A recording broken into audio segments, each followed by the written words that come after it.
Hello, everyone. Welcome back to Clarity Tarot and Astrology. Thank you so much for being here. I hope you guys are all doing very well and are excited for a live reading session.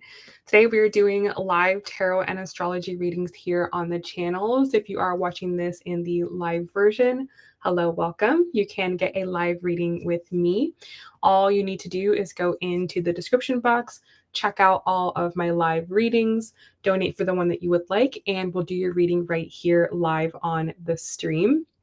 If you are a member of my channel and you want to use some of your free monthly readings, then you absolutely can do that here as well. Just let me know. And if you'd like to become a member of my channel and not only get free live readings, but also get access to all of my behind the scenes exclusive content, then I highly recommend checking that out. And the link for that is in the description.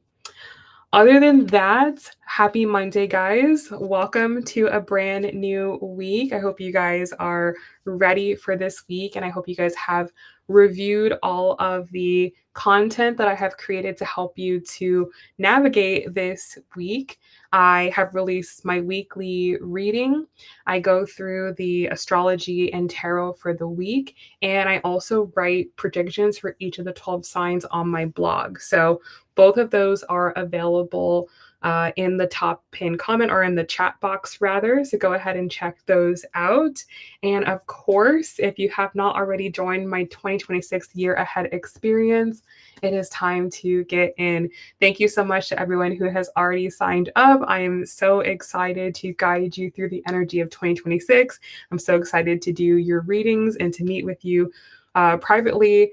Everyone so far has gone for the deluxe reading. So I've been super happy about that because it just tells me that you guys want change, you want transformation, you want to glow up, and you're committed and you're ready for it. And I am ready to help you and assist you. So I am so excited for that. So again, if you have not yet signed up, then do check that out. Link for that is in the description box as well as the top pinned comment. Okay.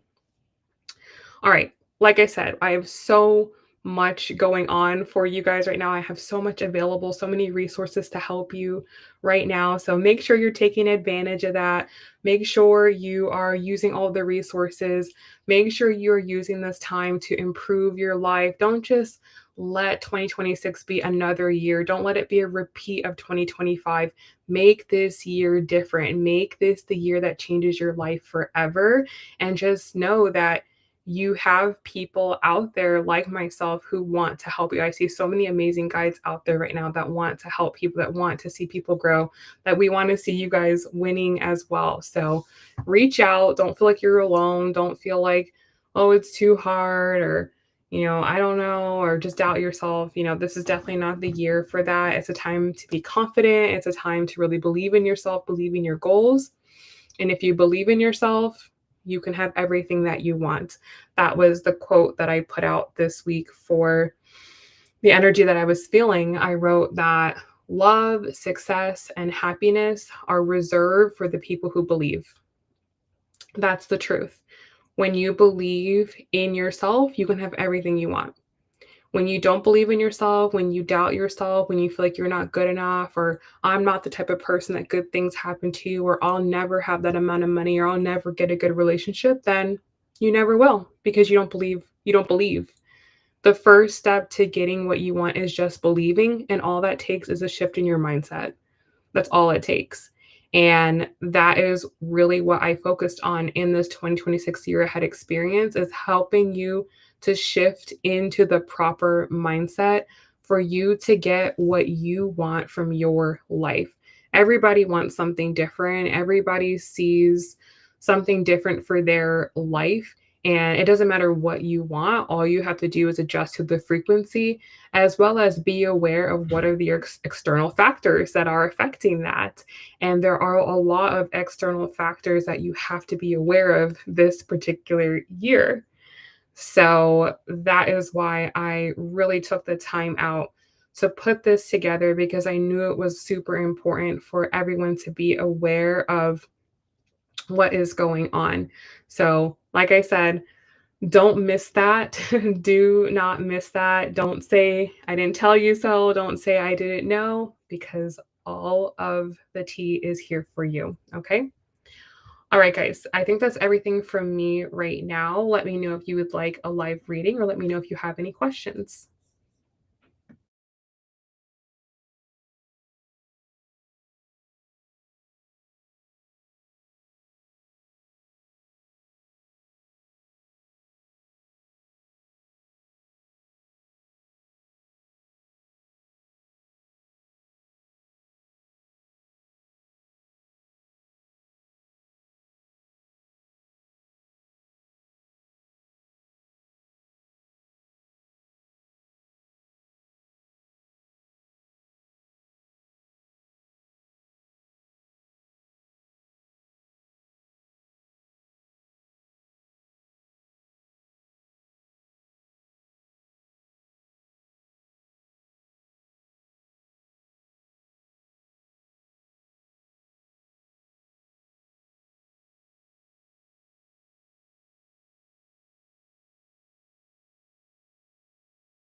Hello, everyone. Hope you guys are all having a good evening. Sarah, thank you so much for your donation, love.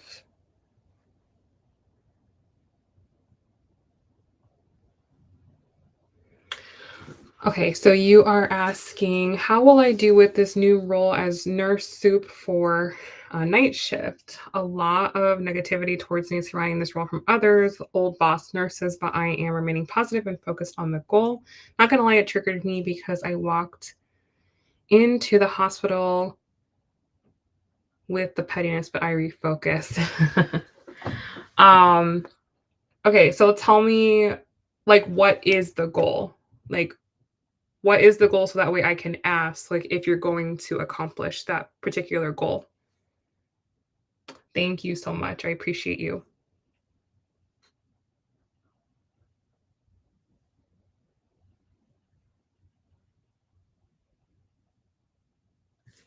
Oh, okay. I see what you mean.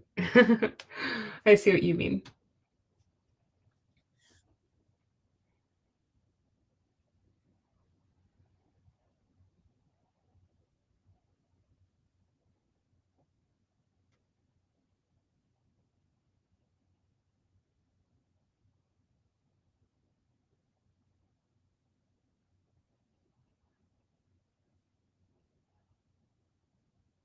Be successful in the role eventually.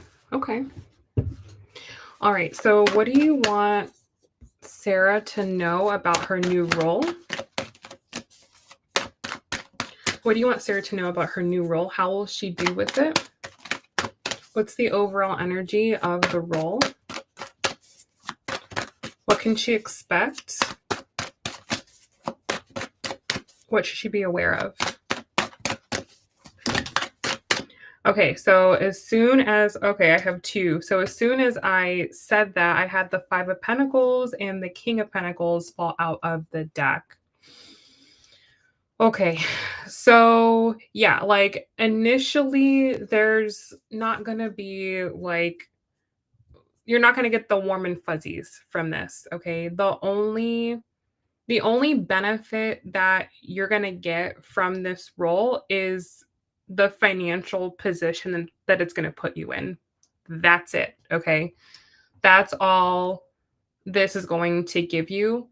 And that's basically what you have to go to work for. You just have to go to work for the money. Okay. That's it. So if the goal is money, because success can be anything, what someone deems as successful. Is success making money? Is success people liking you? Is success, I don't know, is it a stepping stone towards something else? Right. But I think what it's saying here is you're not really going to have like, you probably won't have a lot of support. You probably won't have a lot of love. You probably won't have a lot of, you're not going to have, and another thing too, when you step into management, like the saying, it's lonely at the top, like really applies there, number one. And number two, you have to show up to do like, you just have to show up to do your job. Like that's pretty much it. You think like, oh, okay, I'm a supervisor, like that's gonna get me something, or something, like you think that going into it, but actually you're more independent, and that's why you're given the role, because you're expected to conduct yourself with more independence than like a normal employee. So it is really like you just figuring things out. It's you kind of setting things up the way that you want to set it up. You don't have to ask anyone for permission, you don't have to ask anyone like, "Oh, is this okay? Should I do it like this?" Like, you just do it the way that you wanna do it, and that's completely fine. So, it's gonna feel lonely, right? Because a lot of times you're not gonna have support. A lot of times there's not always someone to call in. A lot of times you don't there's no right or wrong way to do it. It's just the way that you wanna do it, and that can feel a little bit, like, lonely at first or difficult at first. But again, like, you just have to go into this like, "I'm just here to make the money." Like, I'm just here to make the money, And if you think about it like that, you won't get caught up because you are going to experience 10 times more pettiness in a level of a supervisor than you would as an employee when you can just like, you just show up and you just do your job and that's it. But when you're soup, like everyone's problems are your problems, even if they're crazy, even if the person's being stupid, like it's your problem. So you just have to be bigger than it. You can't let it weigh you down. You can't let it get you emotional. You can't let it like, you can't feel like you need to solve every problem, like, as long as no one's dying, okay, like, are the patients alive? Okay. Like, that's as much, like, F level that you need to give, and as long as you can do that and just keep things calm, that is what is gonna give you success in the role. Like, as long as you can manage your people, make sure everything's done, you walk out of the shift like, "Yeah, I did everything I was supposed to do," then you're gonna be fine.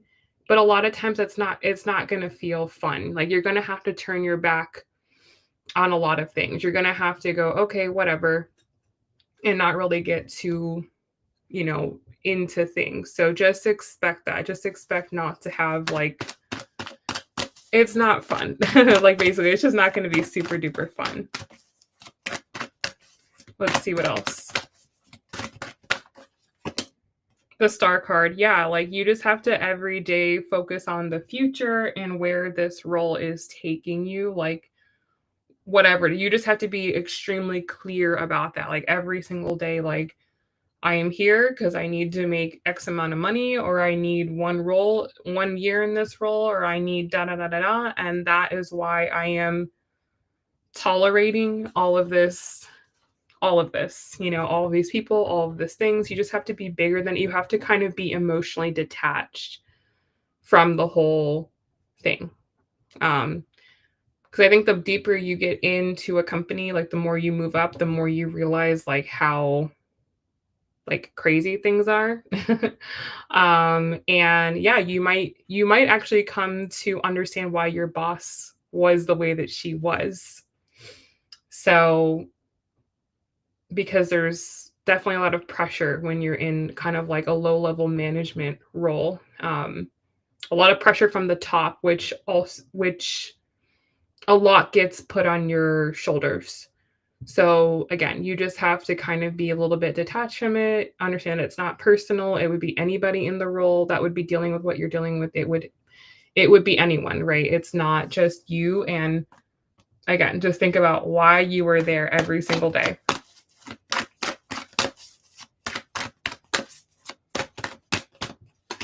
Okay, I have 2 cards coming out for the outcome. I have the Two of Swords and the Knight of Pentacles.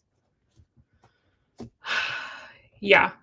So I feel like you will be tested a lot. You will be tested a lot. There will be a lot of times where you're like, why am I doing this? And again, you just have to keep thinking about the long term. The longer you stay in this role, the more you can pull out of it. So you just have to think long term. You have to think you have to just continue to focus on like the next step. Um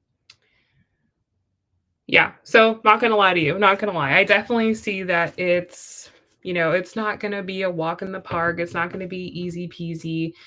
It's going to be up to you to be bigger than the situation, to just continue focusing on the light, which is where you're going. And, right, just like your previous position, there's only going to be so much money you're going to make, right? No matter how you show up to the job, you're still going to make X amount of money, whatever your salary is, right? So it's like you have to think, okay, this salary allows me to do XYZ with my life. And it's going to allow me to get to some level in my life. But then there's probably going to be a cap, right? Like there's probably going to be some things that you want to do with your life that this job can't allow you to do. Like you're not going to be able to save for something with the salary or something like that, right? So it's like, don't give this everything, don't give it your all. Just give it the level of energy to what it does in your life. So, like, if it only provides you, let's say, 50% of you getting closer to like your goals, then don't give 100%. Give your 50 and go, that's all I got. That's all I got for this. You just want to be really, really careful with not over investing or trying to do well, trying to impress people, because it's not going to matter what you do, how well you do, da da da da da. Like, people are still going to have whatever opinion of you that they want to have of you.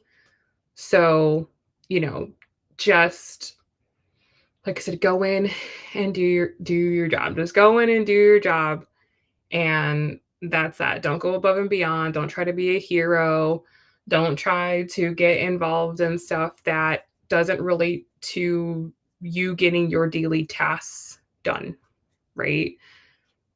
Just focus on hitting what you need to hit so that your manager, the person that's managing you, is like, okay, yeah, she's doing what she needs to be doing. And that's that. And that's all they want to see. All they want to see is that, you just do your job, and that's that, right? So it just requires you to just kind of go in with eye on the prize mentality. So yeah, so that is that for you. Widow says, yes, girlie, I'm so ready to enjoy myself in Miami for New Year's. Yes, Miami New Year's is crazy. Crazy, but you'll have fun. Almost went to DC, but I changed my mind when my friend bailed on me. I feel like I need to go somewhere warm. Yeah, always. Always somewhere warm. So yes, my love, that is that. That is that. It's very cut and dry.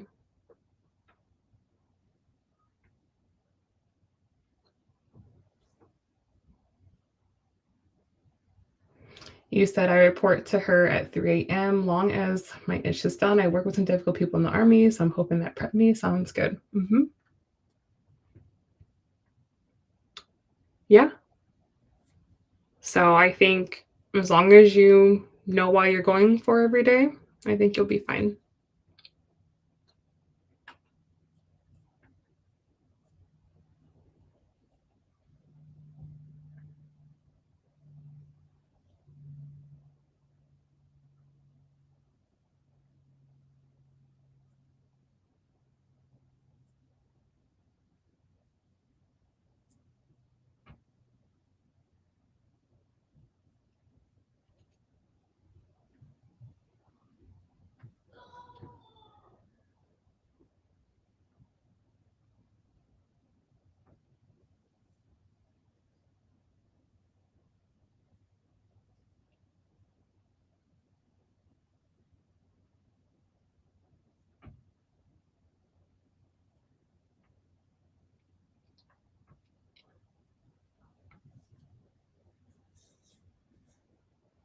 You said, can't wait for the week to be done. I'm ready to start. Yes.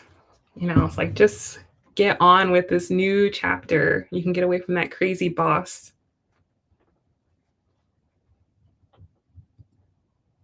All right. Then you also want to know, can we check on B's feelings towards me? Okay.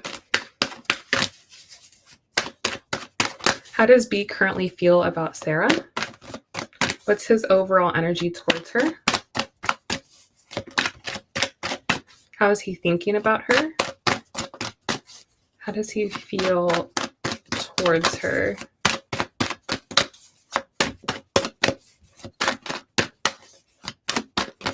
Alrighty, so his overall energy towards you, we have the King of Pentacles. So I don't know if he is aware that you're like starting a new role or not, but he feels like you're doing you. He feels like you're doing you. You're taking care of business. You're living your life. You're doing your thing. And this is something that I feel he admires about you. He respects this in you. He he holds you in very high regard. And as I was saying that, the 10 of Pentacles just fell off the bottom of the deck. Um, yeah, like he feels like you're just someone that has their life together. You're not someone that he has to worry about. He doesn't worry about, like, are you going to be okay? He never worries about if you are going to, if you're going to make it. So, yeah, he is like, okay, she's good. Like, she's good. She's doing her thing. Everything's well in her world. And so he's like, he's not worried about you. Told him yesterday. Yep. So the way he's thinking about you is the Queen of Wands. Yeah, he also feels like you're someone that you're always going to go for what you want. You're always going to live your best life. You're always going to try to put yourself in a better position. So he sees you as just someone you're just very capable. You're very, yeah, just capable is the word is coming up. He doesn't doubt you. He never doubts you. He never worries about you. He never questions whether, you're going to be okay. Even if you go through a difficult time, he's like, I know she's always going to make it out on the other side. So, yeah, he just holds you in very, very high regards. He said he knew what was going on with my last position, so he was happy to hear it. Yeah, he genuinely is happy to hear it. So the way he feels about you, we have the 10 of Swords. Bottom of the deck, I have the Queen of Cups. Yeah, with that being said, like all of that being said, he just feels like you can take care of yourself, right? Like you can take care of yourself. You're self-sufficient. You are, like you don't need him, like you just don't need him. So with this 10 of Swords, I feel like he feels like you kind of have set your own path. Like you have decided what you're going to do already. Like he feels like how can I say it? It's like he feels like there's no chance of like your paths intersecting. So it's like, okay, like he just has to accept like this is what it is. It feels like his path is like going in a certain direction and your path is going in a certain direction. And you're very set on your path, right? Like your path is very, very set. He's not going to be able to sway you onto his path. He's not going to be able to um get you like unfocused. Not that he would want to get you unfocused, right? But just like he's not going to be able, or it's just not very likely that you guys are going to form anything together. So for him, he's sort of like, when it comes to the emotional piece, he's like, okay, like I'm just sort of letting it be what it is. I'm just letting it go. Like, I'm not going to get myself excited that something's going to happen here because he can clearly see, like, okay, you've taken this position, which is a higher level position than you've had before. You're committing to that path. You're going to be doing this new thing. Your mind's going to be focused on that. It's not going to be focused on him and what he's doing and where he's going. So it's like, and also too, it's like he feels like there's really no role for him to like play in your life. Like, because again, he just feels like you have it all figured out. Like what could he do for you that you couldn't do for yourself? So I feel like he's kind of closing his heart off to the potential of like this going somewhere or this turning into anything serious, because he just doesn't see like where he would fit in, or again like where your lives would naturally come together. So it's like it's a good thing, like on one end, like the beginning of the reading was very positive because it's like, okay, he sees you in very high regards. He Feels like you're doing very well for yourself, you take care of yourself, all of that, and all of that is good. But it also makes it like unlikely that something will actually manifest between the two of you at the same time. So he's just not going to invest his heart into thinking like, okay, like something could happen here when it's like becoming clear to him it's very unlikely that something is going to like actually legitimately happen, like in terms of moving your lives together in the same direction. So I feel like he's always going to hold you in high regards. I think he's always going to respect you. I don't think that ever changes. I think he's always going to see you in a positive way. But I also feel like it's not really, there's no like emotional peace, there's no emotional peace. There's no feelings there. So that's with him. And like people always ask, like, how does he feel about me? Like, it's not really that he feels anything really. I feel like he's kind of shutting that part off in a way. Um, and it feels like protective on his side. But logically, like he still likes you and wants to be with you. Like, or wants to be like friends with you or in communication with you. Like you're a good contact, you're a good resource, you're a good support system, like you said. You're good in like that sense. But in terms of being like romantic, intimate, vulnerable, that piece of it, that piece he's not really seeing right now, this particular moment in time. So yeah, I mean, I would just continue your friendship. If you're getting value out of the friendship, if you like the friendship, then just continue the friendship. There's no need to like throw this all away because he definitely likes you as a person. But in terms of like the romantic piece, his heart isn't there. Um, you said what's interesting is I won't be working as much, so I'll have time to visit and vice versa. I mean, let's see. Like maybe if you guys actually start seeing each other in person, maybe that would switch the energy.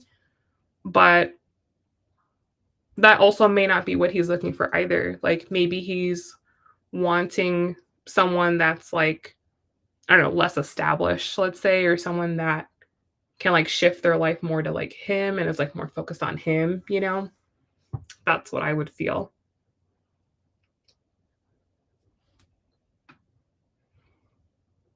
You said, I don't have time right now to date anyone, unfortunately, due to my circumstances. Yeah, that's exactly what he feels. He feels like, you're so focused on you and what you're doing. Like, you're not really like open for dating, especially like something long distance. Like, it just makes the likelihood of something happening lower in his eyes. But, again, I think he's still going to be open to like talking to you. If you wanted to talk to him, if you wanted to reach out to him, I think he'll respond. I think that he will be happy to do that. But I say he's just probably shutting down more romantically.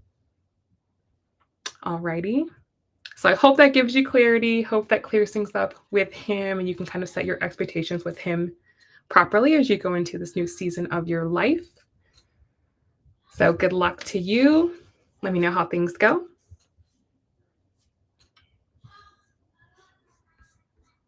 Howdy, Kyla. And Jaren, thank you so much for your donation, love.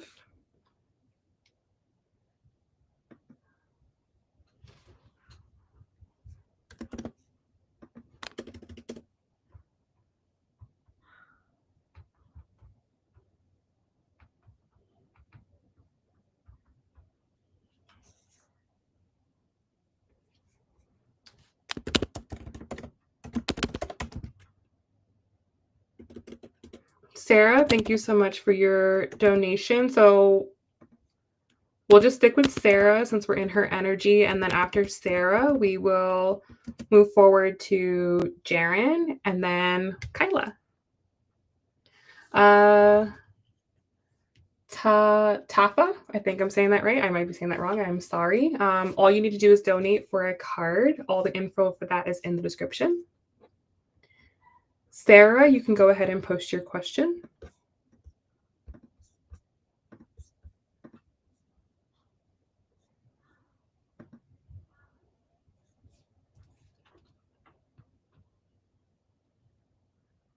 Venadad, again, I could be saying that wrong.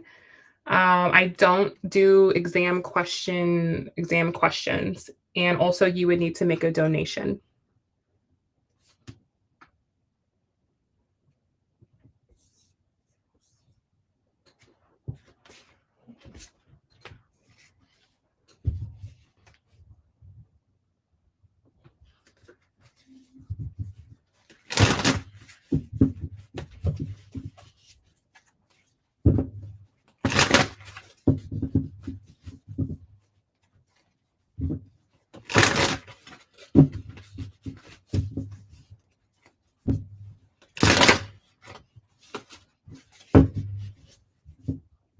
Thank you.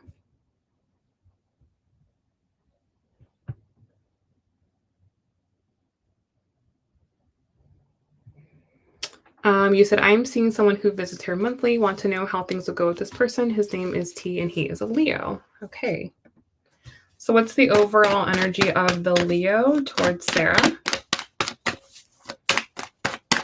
What are his intentions with Sarah?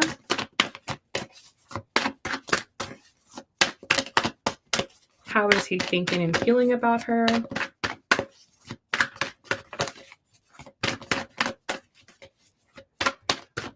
Okay, so his overall energy towards you, I have the Four of Pentacles. You're saying I'm wanting to socialize more. I don't have high expectations for this. Yeah, I can kind of see that on his side as well. He feels like you are like limited in some way, like your time is limited, your energy is limited, what you can give right now is limited. And then obviously you're at a distance from each other, so you're literally limited from being in each other's energy fields. And that's what he feels as well. Someone that's a Leo needs a lot of attention. They need a lot of validation. They need admiration daily. So, he may like you when he can like get in your energy, but I feel like when he's away from your energy, it's like gone. It's like you're not even there. So I feel like that kind of puts a block on things going forward in his particular mind. Like you guys might have fine chemistry when you're together and that's completely cool. Like it's great when he can get you, but then when you're not, it's not enough for him. Like some people definitely they need more stimulation. That's what I'm getting from him. It's like he needs more stimulation. So let's see what else. You said he wanted me to see him yesterday because he's flying out, but I can't. Right, exactly. It's like it's kind of the same thing I was feeling with B. It's like he just wants someone that's a little bit more available. It's not the connection is fine, the chemistry is fine. It's the availability piece. It's like wanting to have that person that is there, not having to like compete with attention, like compete with your attention. That's the thing. Three of Wands. Yeah, he kind of sees this as like when he's in his in town thing, like when he's in town, okay, cool. I already have somebody lined up. There's already someone that I can see, and that's cool. But then once he's gone, it's like his back is turned toward, like literally on the card, it's like his back is turned away from you. He's in the present moment. He's focused on who's ever there. He's focused on whatever's going on in the environment. So that's kind of where he's at. And bottom of the deck, I have Seven of Cups. So there's a lot of uncertainty. Like he doesn't have any particular. Give me 1 second. Give me 1 second. I am so sorry.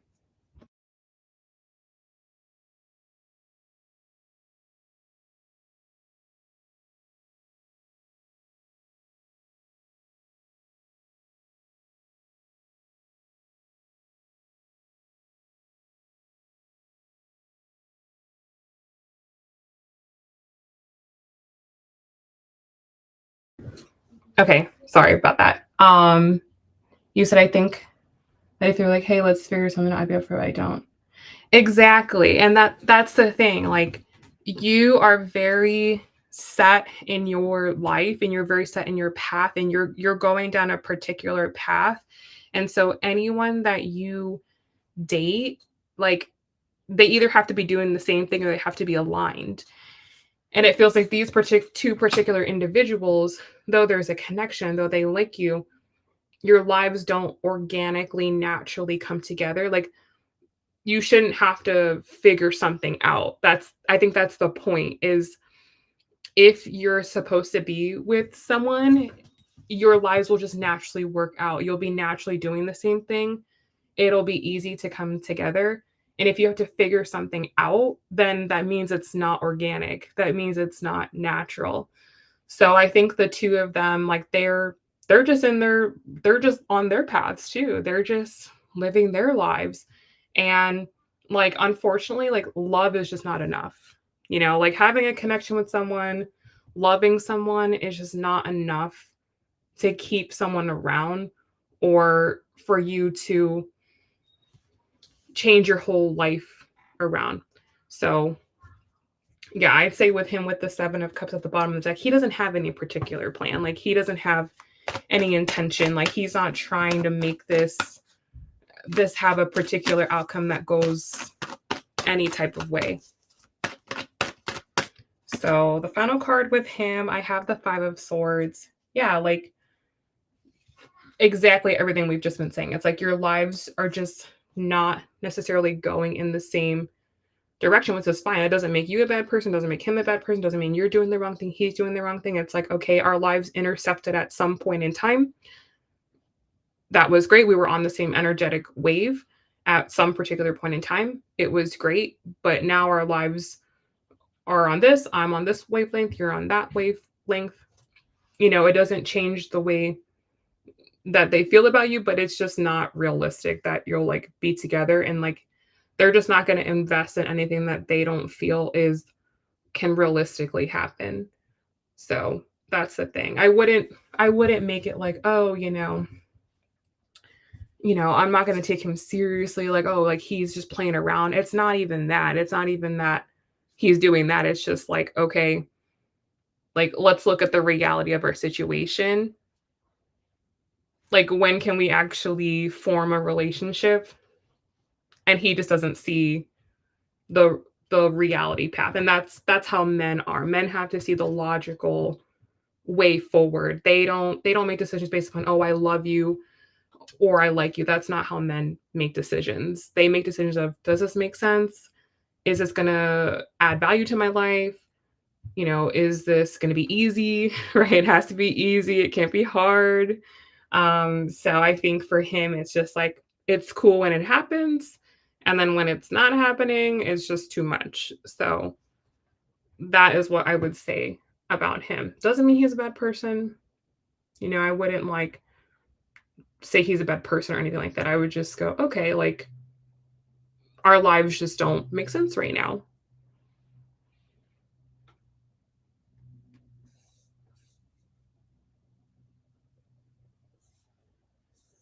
You said he's a good connect for me, but yeah, this makes sense. Yeah, like when he's in town, cool. If you see him, great. If you can't, all right. But it would take for him to take this serious on his end. He would definitely have to see you a lot more, and he would need way more attention than what you could possibly give him, by being in a separate city.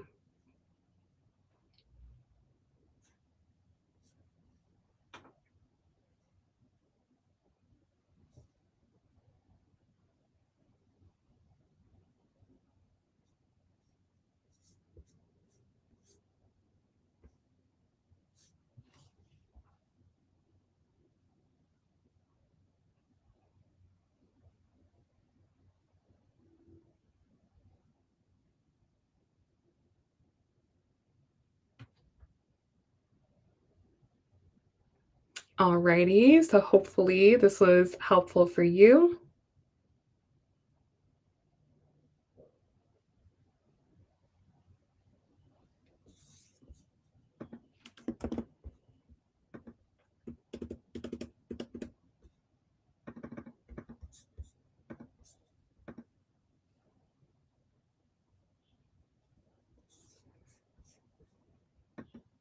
All right, guys. Next up, we have Jaren and then Kyla. Jaren, just give me 1 second and I will be right back.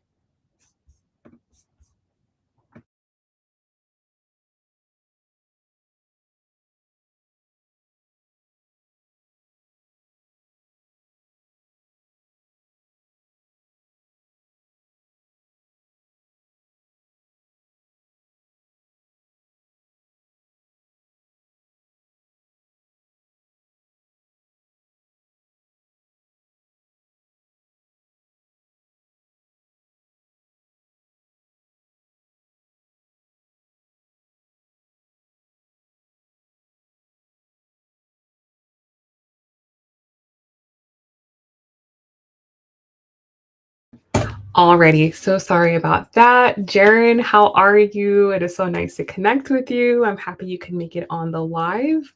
Let me open up PayPal and see what your question was.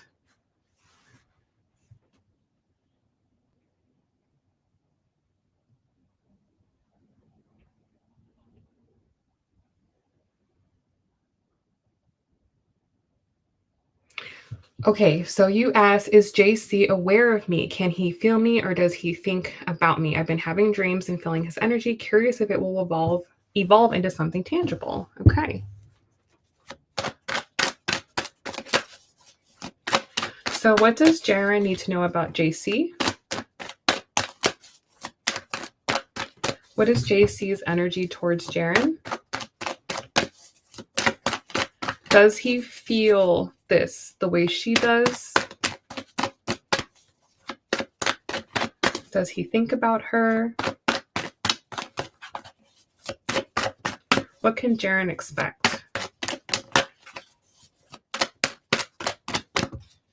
All right, so his overall energy towards you, I have the King of Cups. So, yes, he definitely feels you. He feels this. There is an emotional connection for sure.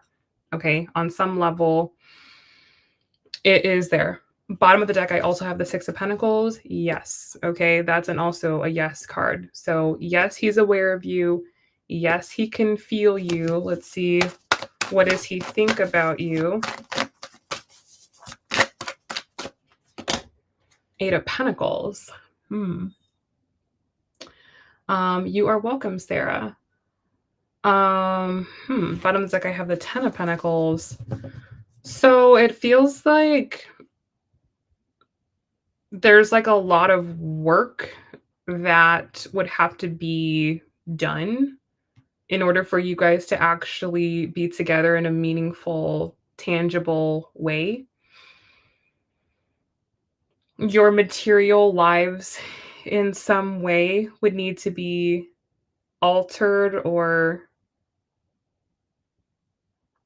something would have to happen. Something has to happen.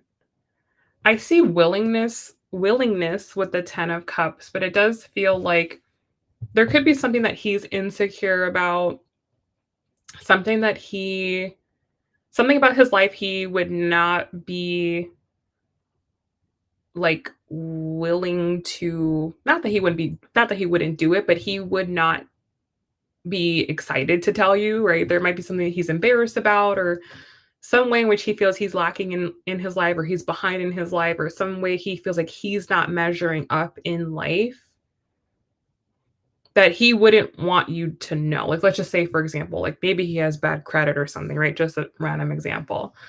And like, he wouldn't want things to progress with you. And then you guys try to like get an apartment together. And it's like, oh, wait, by the way, I have terrible credit. It's like something like that, like there's something that he wouldn't want you to know, but he can work on it. Like he could do it. And I feel like he's willing to do it. And sometimes we need somebody to be in our life to make us do things. Like we could know that we have a problem, but then as soon as someone comes in that we like, we're like, oh crap, I really have to fix that problem now. So that's kind of what I feel with him. Like there's something that he would have to do. Like it's not a reflection of you. It's more of a reflection of him and the person that he feels he needs to be for you. So yeah, like the feelings are there, right? But like I was just saying with Sarah, it's like the feelings can be there, but if the practical piece, if there's something off with that, like that can halt everything.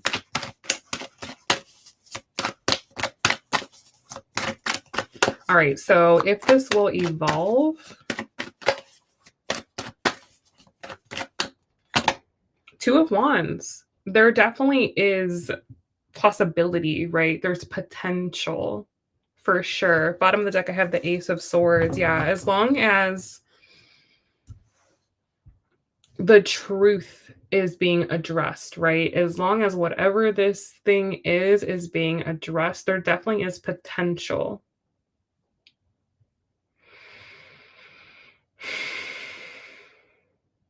Yeah, it's like it feels like even before you guys can start walking, it's almost like he needs to complete a prerequisite before he can start walking with you. But is the desire there? 100%. Is the awareness there? Yes. Are the feelings there? Yes. And I feel like those feelings are what's motivating him, or at the very least, giving him the awareness of something that he needs to get going on in his life. Because it's not just with you, like it would be with anyone that he would need to step up in some way or resolve something in some way. So what I feel with him, what you will experience with him is he can be avoidant, okay? He can be avoidant, which again has nothing to do with the partner. When someone is avoidant, it has everything to do with the person. So that's what you have to be mindful with him. If he pulls away, if he's ghosty, if he's like, what's going on with him? It's never anything to do with you. It's always him and something that he is insecure about. So, like I said, he has the potential to, it's not anything crazy that he could not fix. Okay. It's not. So that's good news. Um, but until it is fixed, it cannot become tangible. So hopefully that is helpful for you, gives you some clarity and guidance there.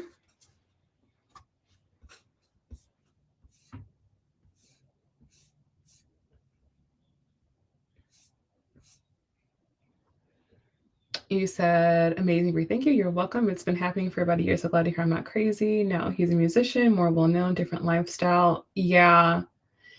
Yeah, I can sense that. There's something about his lifestyle, something about him that if you guys were to be together, like it's not about you changing your life for him, it's about him changing his life for you. Because even though, oh yeah, he's a musician, he's more well known, don't let that don't put him on a pedestal because of that. Let's just say that. Okay. Like you are an incredible person, and he would be very, very lucky to be with you. And there are certain things about his lifestyle that are not okay, that he would need to work on in order to be good enough to be with you. Okay. So just know that. Just know that you are sitting in a more premium position than he is, regardless of whatever his, you know, status is. Okay. So, yes. Yes. But potential there. Definitely potential.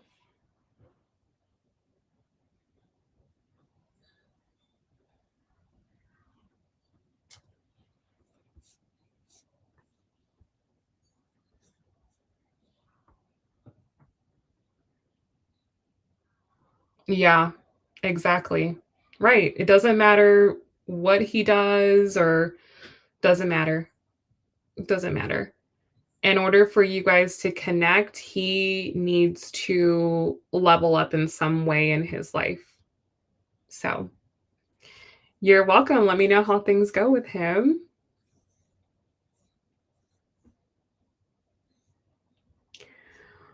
Alrighty, so hello, Kyla. So nice to connect with you. Happy you can make it onto the live. Um, let's see what your question was here.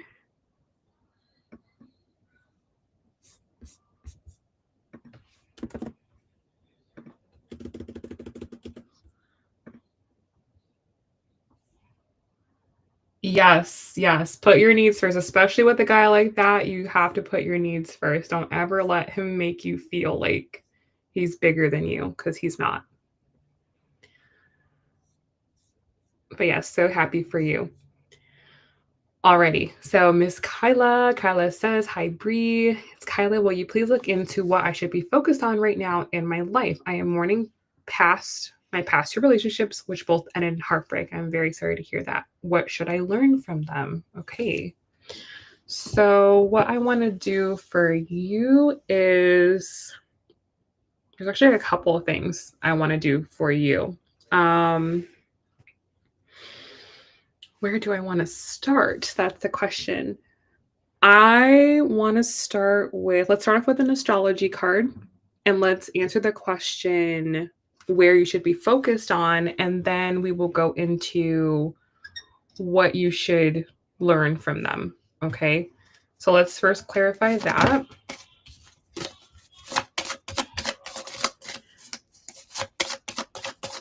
So, most important messages for Kyla, please.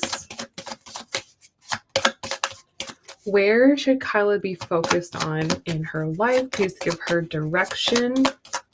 Where should she set her attention? And then what do you want her to learn from her past relationships? Ooh, okay. So I had the second house like fly out of the deck. And bottom of the deck, I have the fourth house. Okay. So where the universe wants you to focus your attention is your not just your finances, which would be the first thing you would think about the second house, but more about what you bring to the table and reconnecting with the value that you bring to the table. Because that is something that we often forget in a relationship when our value is not being seen, when our value is not being celebrated. And I feel like in your past relationships, people have not seen you, they have not valued you, and that maybe has caused you to not value yourself or to not see what you bring to the table and to underestimate your light. Okay. I am just sensing like what just came through is that people saw your light, these people saw your light and they drained it, right? They saw your light and they wanted it. They didn't want to celebrate it. They didn't want to cultivate it. They didn't want to help the light grow. They wanted to take the light for themselves. And I feel like what you have to be focused on right now is regaining your power and understanding the value of that, the value of what it is that you have to give.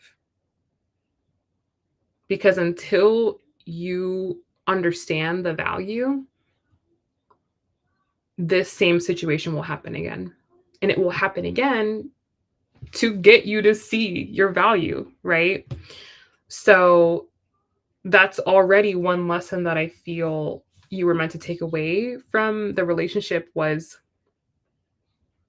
number one, to understand your value and understand why people are attracted to you, but then also make sure that it's respected, that it's celebrated, and that you don't overgive or degrade yourself just to make someone else happy. Okay.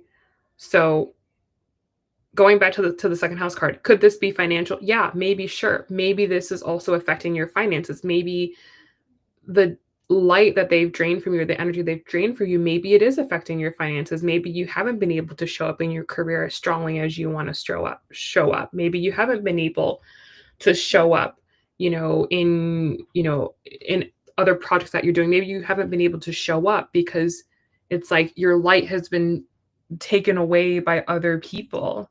You're yeah, you're just being drained. Okay? So that's one thing. And then this connects to the fourth house, which is about your foundation, your roots, focusing on your stability. And again, not just financial stability, though that might be a part of it for you, but more of like, what is the ground that I stand on? What is the ground that I stand on? And there are levels to that for sure.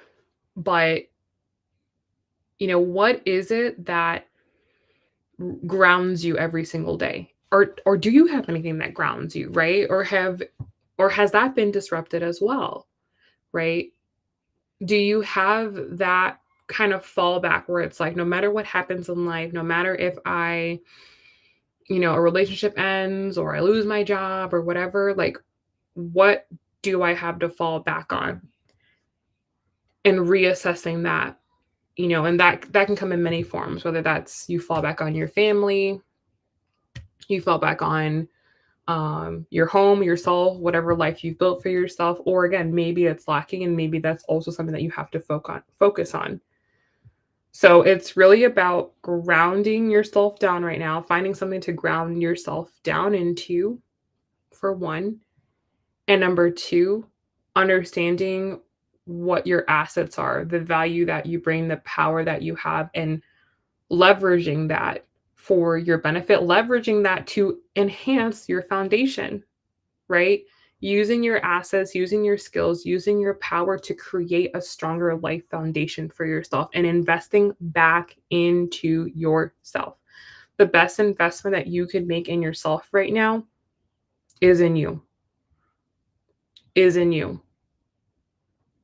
You have everything you need inside of you. Everything you need inside of you.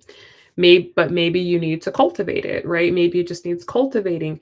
Maybe it needs reworking. Maybe it needs dusting off, right? Like maybe it just needs a little tune up for you to go, oh, yeah, I do have this within me. Oh, yeah, I do have this tool that I could be using. I am a resource for this. Or, yes, I am, this type of person. And, that inherently gives me value. So, yeah, that's what I'm getting there. I feel like there's so much more. I feel like we've only scratched the surface with that one. So let's see where we're going to take this next. Let's grab some tarot. So please expand on this for Kyla. What else should she be focused on?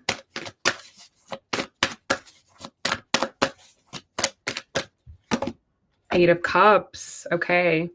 So right now at this particular time, there's just a need to detach emotionally. Like you're in the process of mourning, like respect your process, like whatever you need to do, no matter how long it takes, like do what feels right to you. But that is kind of the next step, is just getting those two people out of your energy, getting those two people out of your energy and turning your back on it and walking away, right? Like I'm getting like closing the door and walking away. Like when you give your keys at the end of the lease, it's like you give your keys back and then you are relieved of all of that and you are walking away to your next thing. And maybe you don't know exactly what the next thing is. And I'm also getting to, for you, like you may have to close the door on that, and then you may not really even know like what's next. And it's in that void, it's in that in between time where the magic is going to happen, where the healing is going to happen, where the growth is going to happen, where the clarity is going to happen. It feels like this is very step by step. It's like, okay,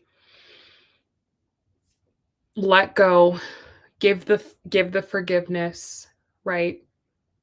Have gratitude for the situation, have gratitude and grace for the version of you that went through that situation, like, do all that, the healing, the closing out process, and then sit in the void, sit in the void and be okay with sitting in the void. Don't feel like you need to fill the void with anything. Don't feel like you need to already know your next thing and this is what I'm going to put my energy into, because that in itself is going to prevent you from really aligning to your next chapter properly. It feels like you can't get the information, you can't get the download, you can't get the insights until you're in the void.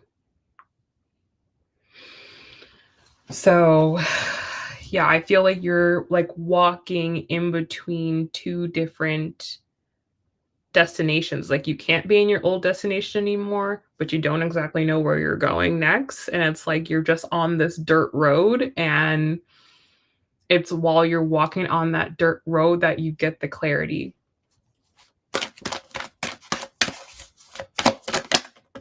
Five of Wands. Yeah. I also feel as well that there could still be some things that pop up, like, why did they do that? Why did they say that? Like, why were we on different pages? Like, all of that stuff could come up. But again, this clarity will come in hindsight. This clarity will come in hindsight. It requires you first to just let go, forgive, choose to move on, choose to leave that version of yourself behind. And then as you start becoming the new version of you, as you start walking on your new path, as you start rediscovering yourself, it's like, oh, that's why that happened, because I didn't have access to this part of myself, and this part of myself would never let that happen. But I didn't have this resource. I wasn't using this tool. I didn't know this part of me. But if I knew this part of me, then that person would have never done that to me. I would have never let that happen. And so again, it's like you will get the clarity as you just walk. As you walk, clarity will come. But I can see that the walk has mental anguish. The walk is not easy. Sometimes the walk is like, why am I walking? So I think you also have to be prepared for that too.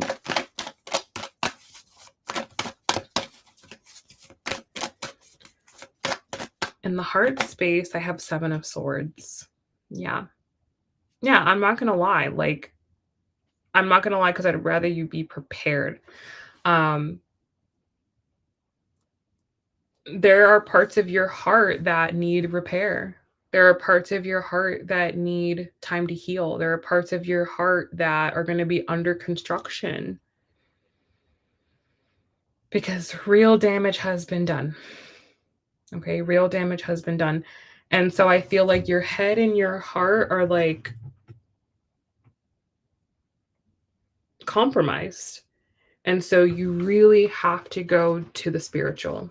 You really have to go to the spiritual. That's another thing to focus on right now is the spiritual.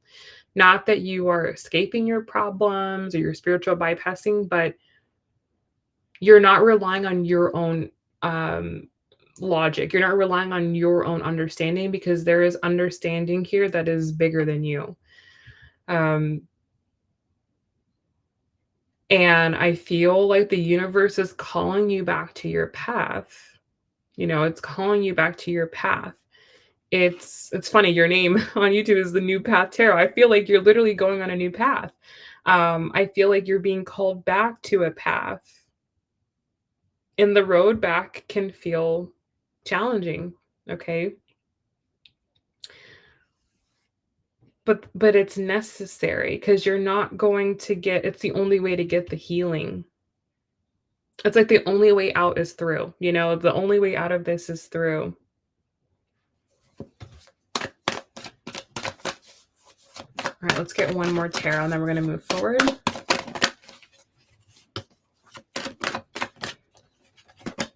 Knight of Wands. Yeah, it's the faster that you embrace the new, even if you don't know where you're going, the faster and more passionately you embrace the unknown, you embrace the new path, you embrace the dirt road, right? And it's funny, this person is literally on a dirt road riding a horse. Um, the quicker you get to the other side, the quicker you get where you're supposed to go.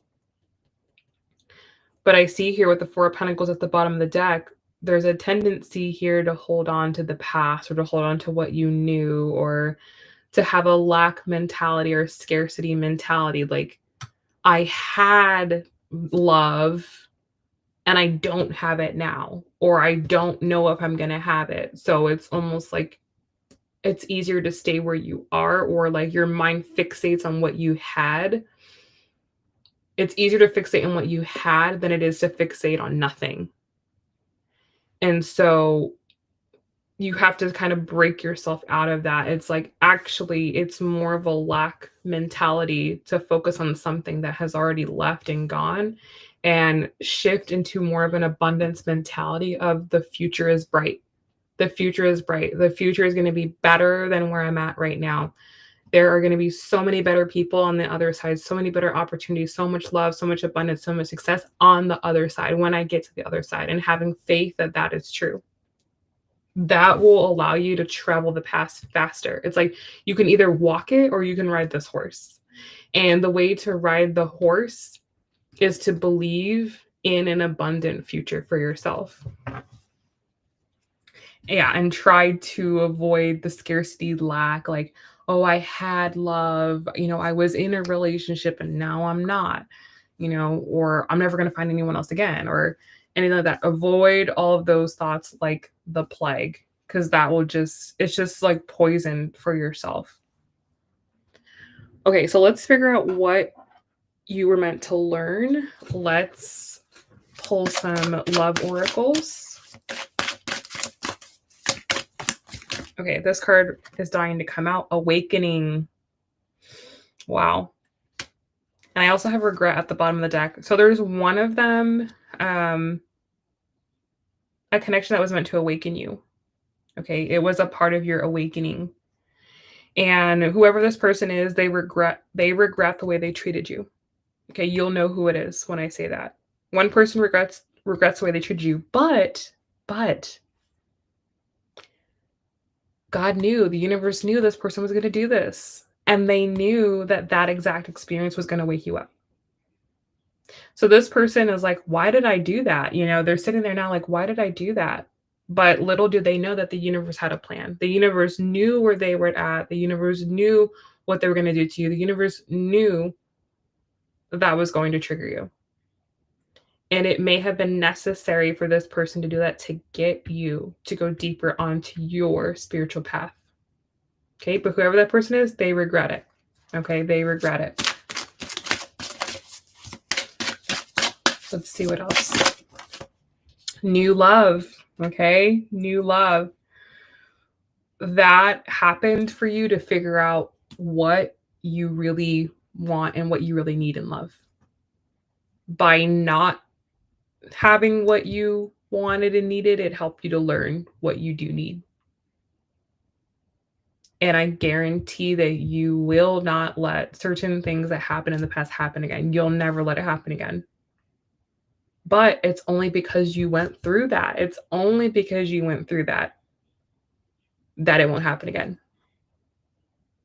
So, what to learn? Love is the greatest teacher. Love is the greatest teacher. There's no experience we learn more from than our love interests.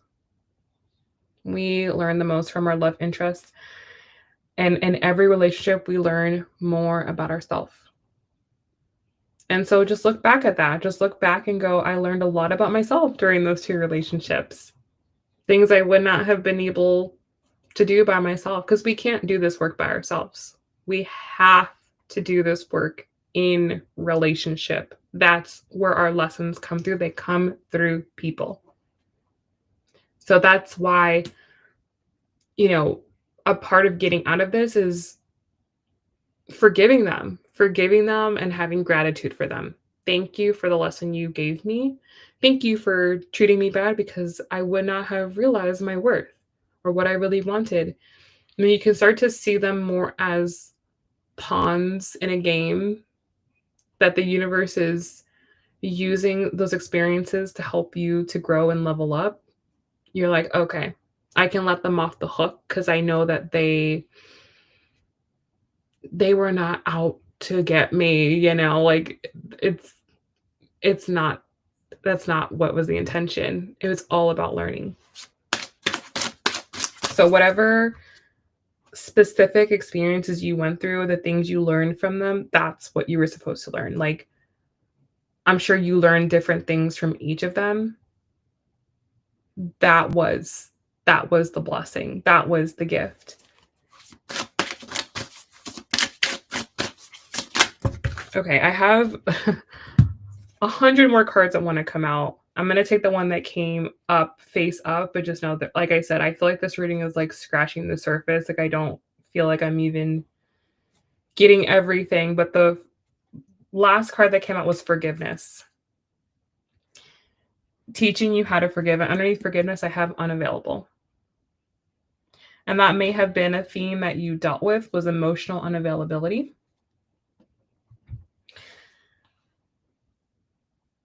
But again, that could have showed you parts of yourself that you are neglecting.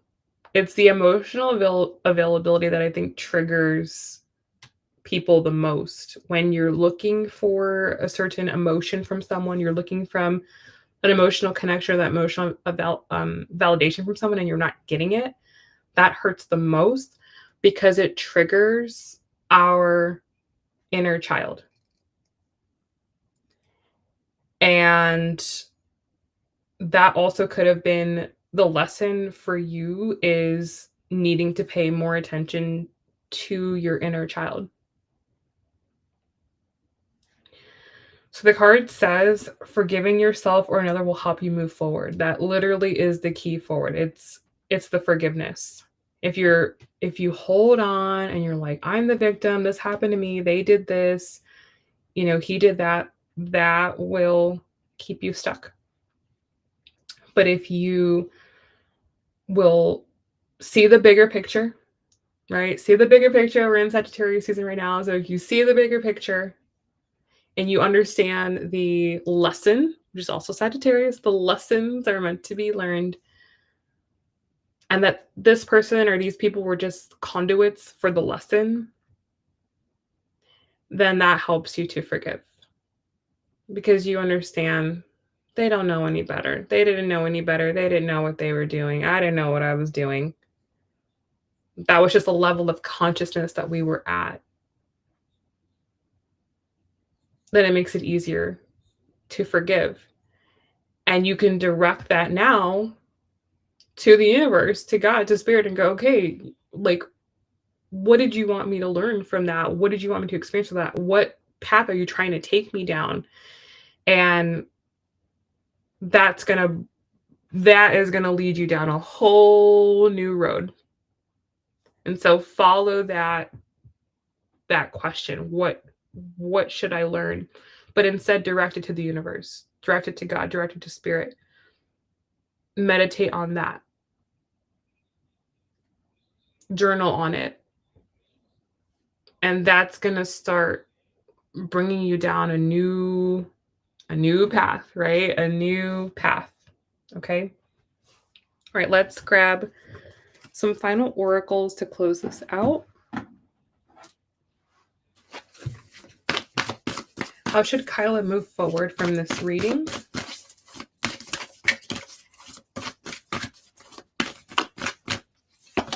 We have clear your mind. If you're like trying to figure it out, like you're going over things over and over and over again, there's nothing more that you can get from going backwards. You're going to get more, you're going to learn more, but only by going forward. It's now in hindsight, it's in retrospect, it's as you grow and become new versions of yourself. It's like, oh, now I see why that didn't work.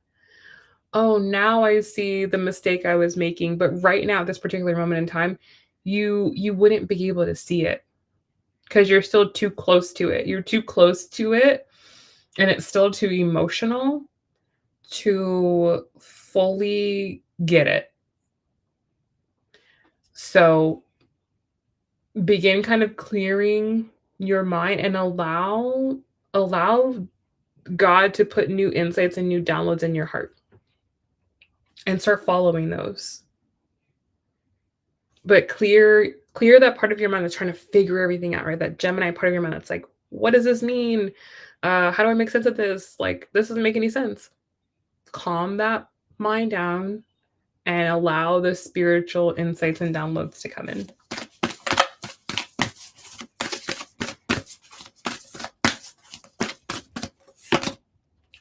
Speak your world into being. Yeah. Talk about the future, right? Talk about what you want.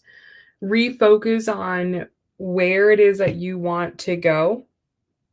And again, you might not know instantly as I say that, like exactly what that is. That could take time to figure out. But what this is really saying is like you have to change the mental diet that you currently are on. You have to change the frame that you're currently in. You have to start thinking more abundant, helpful thoughts. The thoughts right now are keeping you in the same loop. Like you're just going around the same loop, loop, loop, loop. And it's like in order to get out of that loop, you have to think new thoughts. And so you have to figure out, what do you want to focus your brain on now? What do you want your brain to focus on? We kind of get like addicted to thinking about certain people. Like when we're with someone, we're always used to thinking about them and our brain just goes in that loop. It's comfortable, we like it, we know it. And what you're actually doing when you're stop thinking about someone is you're reprogramming your brain, which your brain doesn't like that. It doesn't like to be shifted. It likes to focus. So it's like you have to figure out, what do I want my mind to loop on now? And the best thing for your mind to loop on is what you want to manifest, what you want to happen for yourself, because whatever you focus on is gonna manifest, is gonna happen. So you have to figure out a new loop to get into. And you might not know that immediately right now, what you want that loop to be.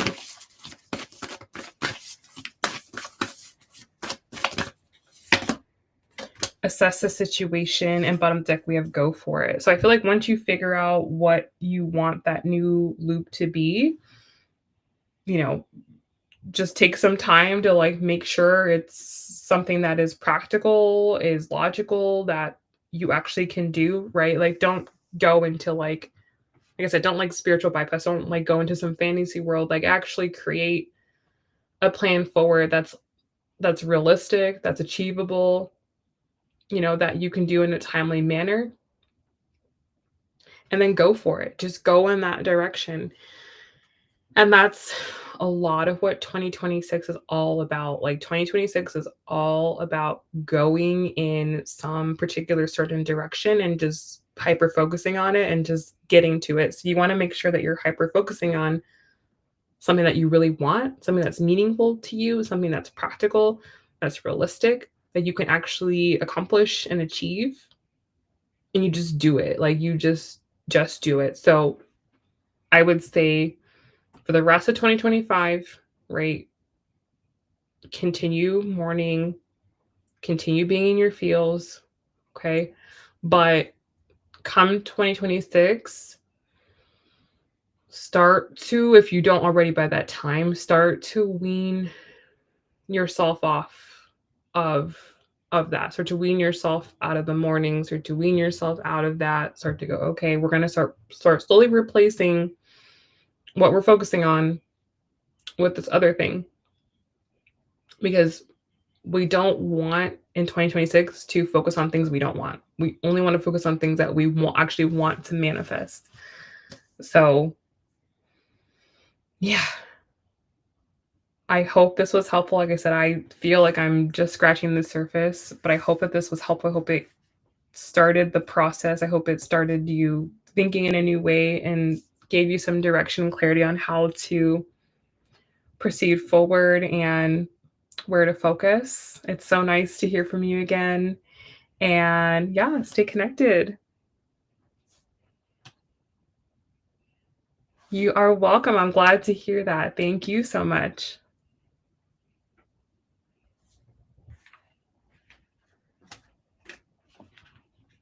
Oh, thank you. I appreciate you.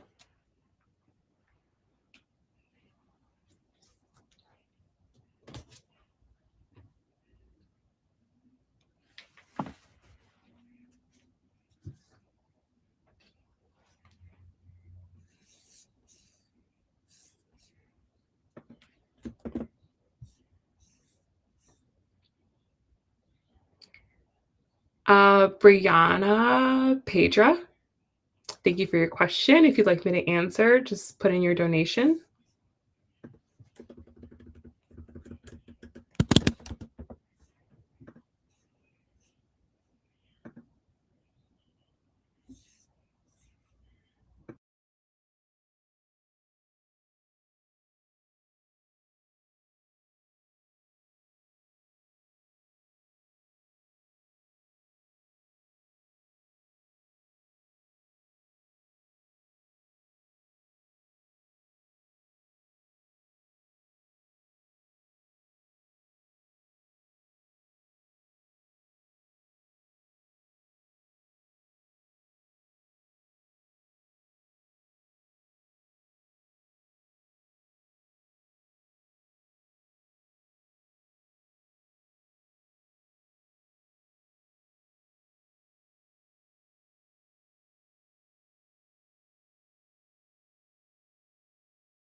Hello, my love.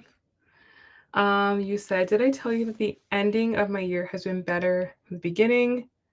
2025 got me in the first half. Yeah, this year was interesting. Let's just say that. Interesting, but 2026 is going to be crazy too, but it's going to have more opportunity. There's going to be more opening. It's especially you're having a one personal year inside of a universal year.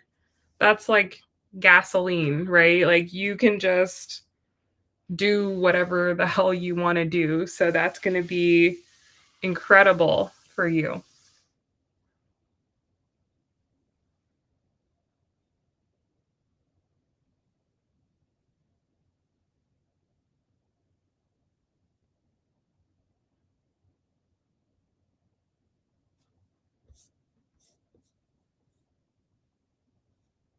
Yes. Yes. The universal energy will be more supportive to new beginnings, starting new things. It's going to be less watery. So you will do very, very well.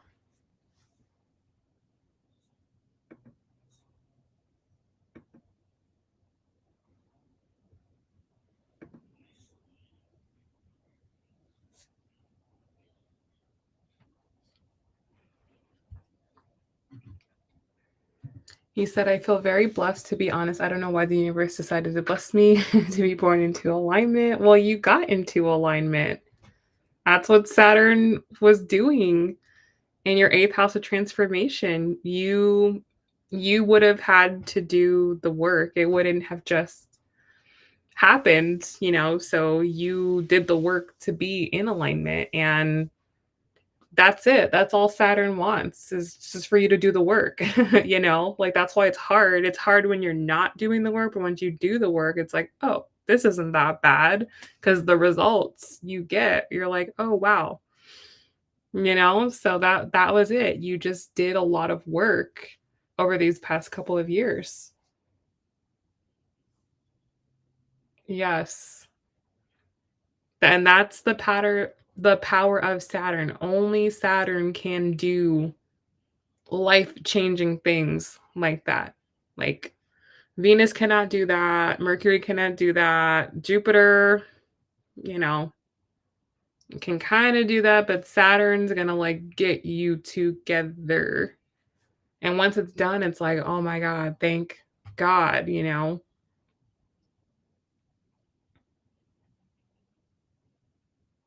Exactly. Exactly. You had to literally give your whole self, right, to be reborn.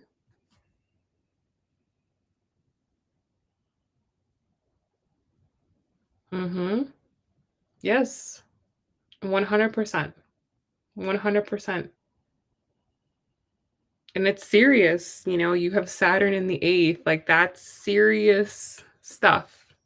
That's not a joke.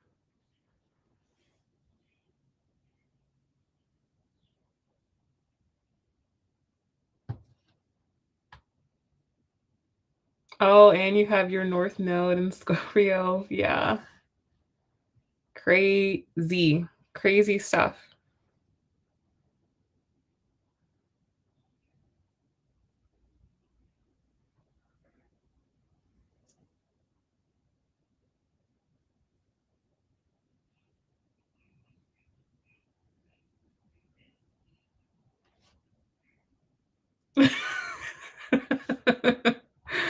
Oh my god, I'm dead. Dead.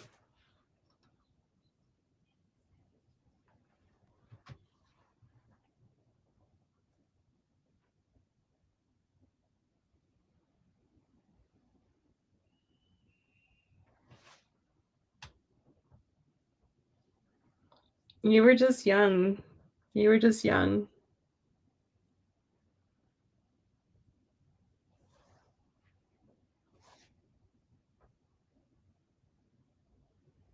Yes. Yes, you're free now. You're free. Saturn's direct. It's going to move into Aries. It's not coming back for another 29 years, so you're good. Like, you can just walk in your transformation now.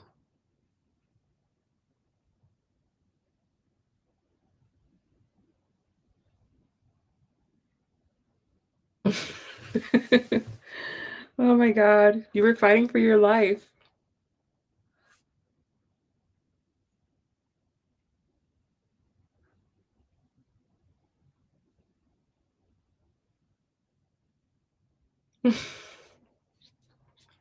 You have a 29-year break.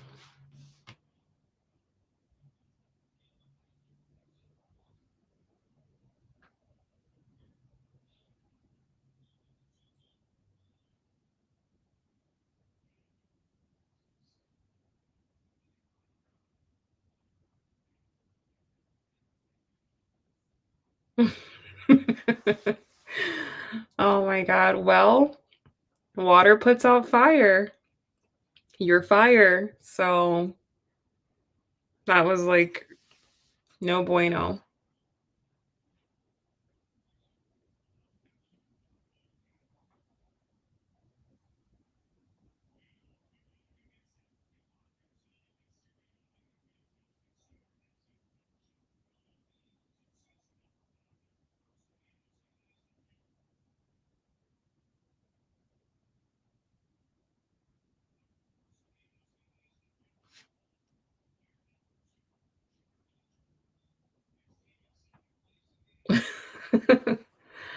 Honestly, nowadays I was just telling my aunt about this when she was here for Thanksgiving because she's, like, all about, like, being grown and sexy. I'm like, "People don't get old anymore." Like, old people look better than young people now because people take care of themselves, people go to the gym, they eat better, they do treatments. Like, you don't have to get old, if you don't want to. If you're disciplined and you take care of yourself, then you can live a good life for a long time.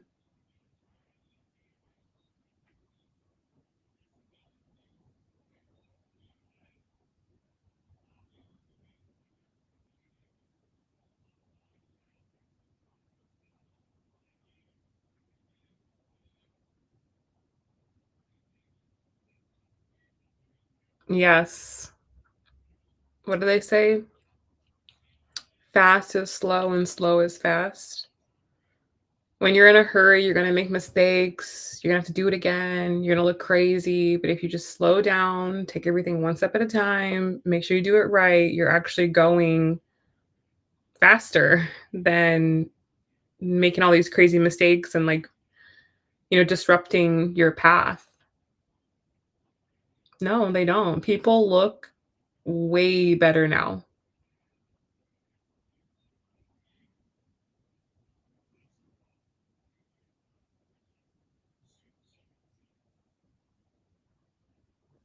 Jaren, thank you so much for your donation, love.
Okay, so Widow asks, what messages do I need to hear for your 1 year in 2026? You said it's the horse year too. Yeah, what's your animal?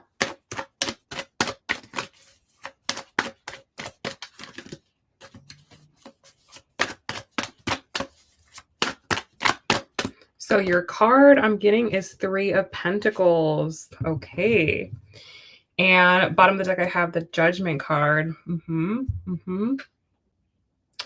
So what I'm getting is plan for your future, right? Plant seeds this year, not that you are going to immediately reap rewards from, but plant seeds that will bring bigger rewards the longer that you wait, right? So delayed gratification is going to be really, really important because, yes, it's a horse year, okay?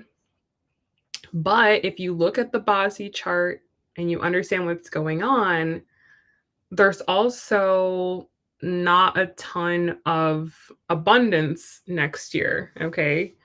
So I talk about that in the 2026 year ahead experience. So you don't want to think like, oh, I'm doing this and it's not working the way that I want it to work, or it's not, um, normally I would do this and I would get these results, but now I'm not getting it. And think, okay, I need to just, completely do something different. No, if you believe in what you're doing and you see the long-term value in it and you know that you can make it work beyond this, stick with it. Even if you don't get the full payout this year, it can double, triple, quadruple in years to come. So think long term, think about where the world is going. Make sure you're set up for where the world is going, okay? Not just to get instant results this particular year. Okay. You're a wood pig. Okay. So you're wood. So your wood and next year is fire. Okay. So wood wood creates fire. Okay. So that means that next year you can, like I said, it's not gonna be, and again, we have to kind of look at, like, what's your wealth element and all of that, but when we're talking about, like, the general overall energy of next year, it's like you have to think more about, you're kinda on the foundational side of the energy, let's say. Like, next year is much more foundational for you rather than, you know, you're getting everything that you're wanting. So whatever you have going right now, it's like, okay, like, use that, make sure you're, like, saving money, make sure you have stability, um make sure everything's not going out, make sure you're keeping enough. Because if next year, if things are not as abundant as they are right now, you're not, like, totally dry and you still have the ability to invest in opportunities that come up. So yeah, don't make the mistake in thinking everything's good right now, so it's gonna be good forever. Make sure you're saving. Make sure you have something that just in case you run into problems next year, or if you have to invest more than you thought for something next year, that you can cover it. So that way you're not stuck. Okay. So that's like one thing. The next message that's coming out is the Strength card. Okay, so that's you. Um, Next year is like I said, next year is like gasoline for you. It's like you have the green light to go, but you have to be, the green light is go, but sometimes the conditions might be unfavorable.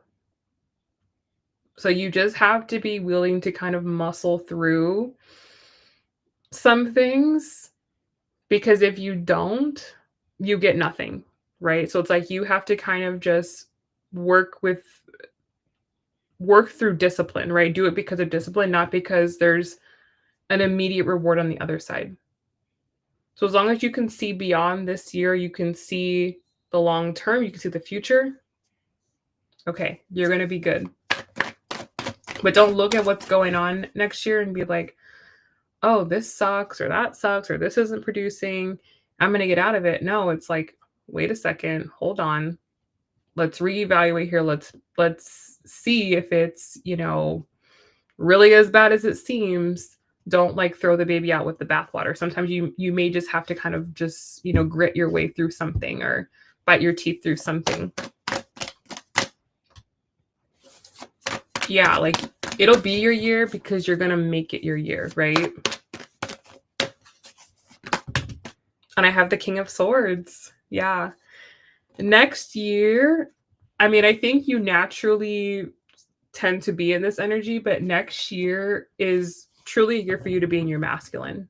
You will do well, you will do better by being in your masculine, right? It's a masculine year next year. 1 year, number 1 is masculine.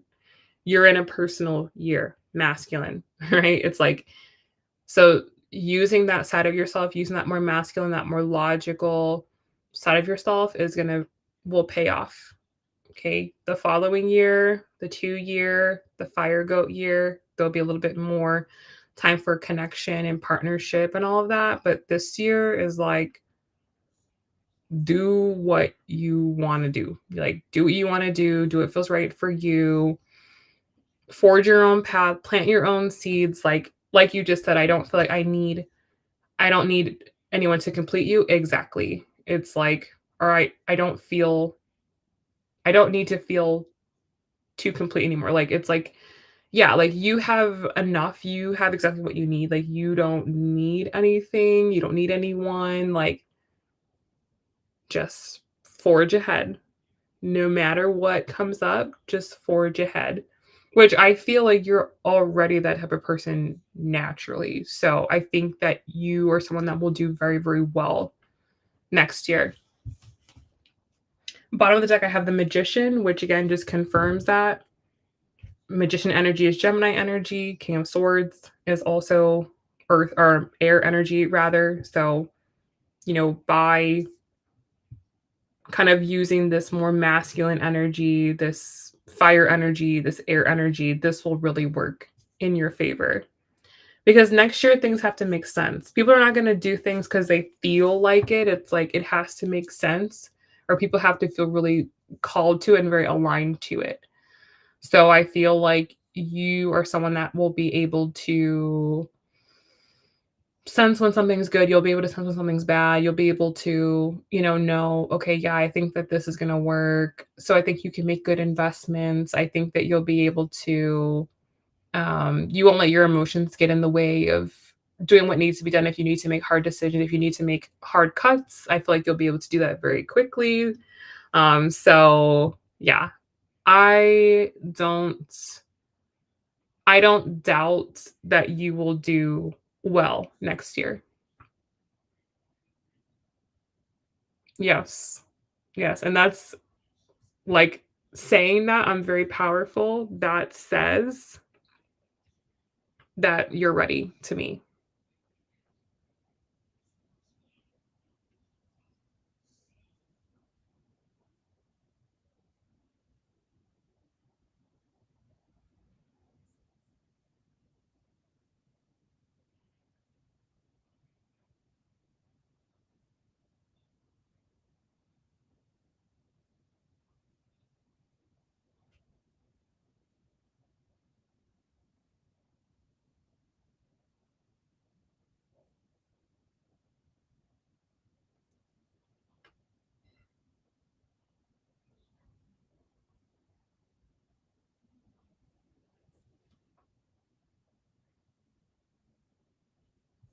Of course, of course. I would just say for next year, just know what you want and just don't let anything get you off path. Like, and I think that's how you are anyways. You had this kind of difficult Saturn transit, but, you know, which has only helped you, right? It's only helped you.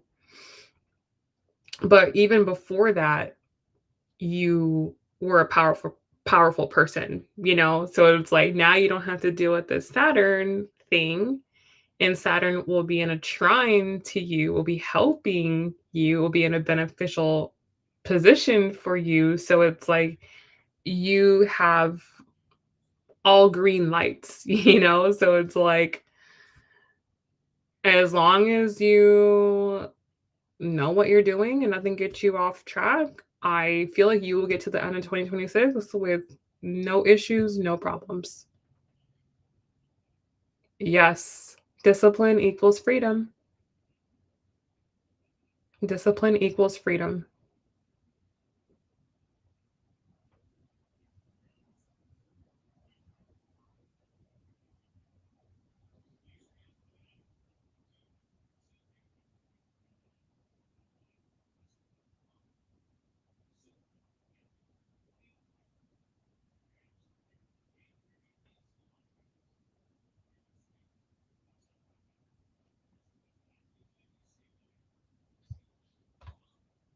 You are welcome. Yes, me too. I'm excited.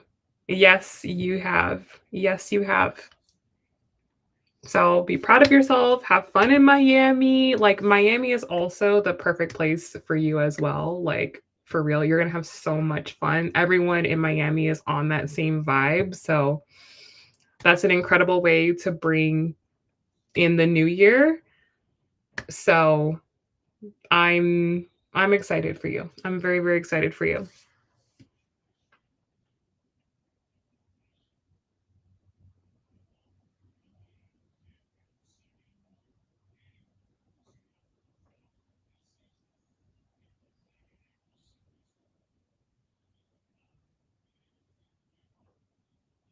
You are welcome.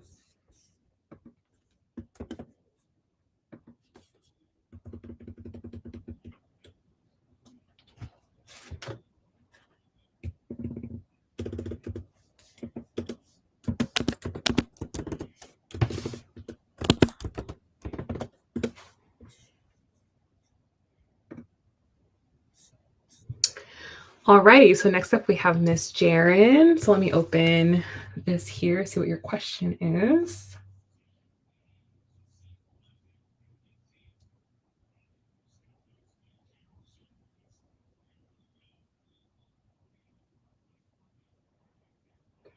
Okay, so you want to know, is JC aware of me physically or is it more energetically? I've tagged him in some art designs, and I did inspired by his new concept album and replied to some stories, but I'm not sure if he knows who I am or has seen anything or connect what he's feeling to me. Okay, so you basically want to know, like, is he like aware of you, or is it like he just energetically feels you and like doesn't exactly know who you are? So let's see.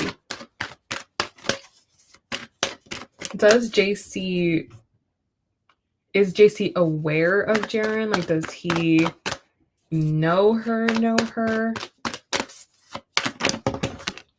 Okay, a bunch of cards came out here. Most important message, please.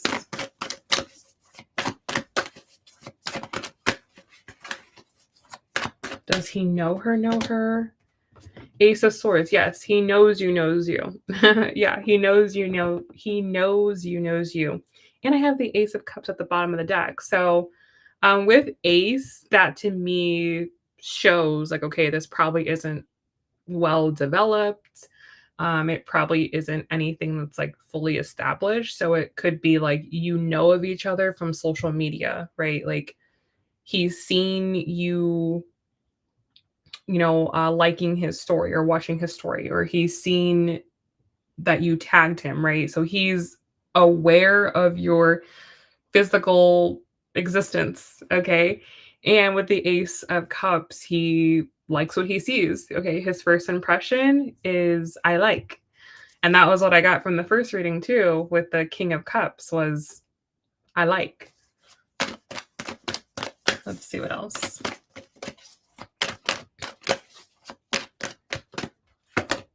Nine of Pentacles. Wow. Yeah, I feel like he gets the sense because I mean, he's a musician, right? So he's probably very emotional, but I feel like he is someone who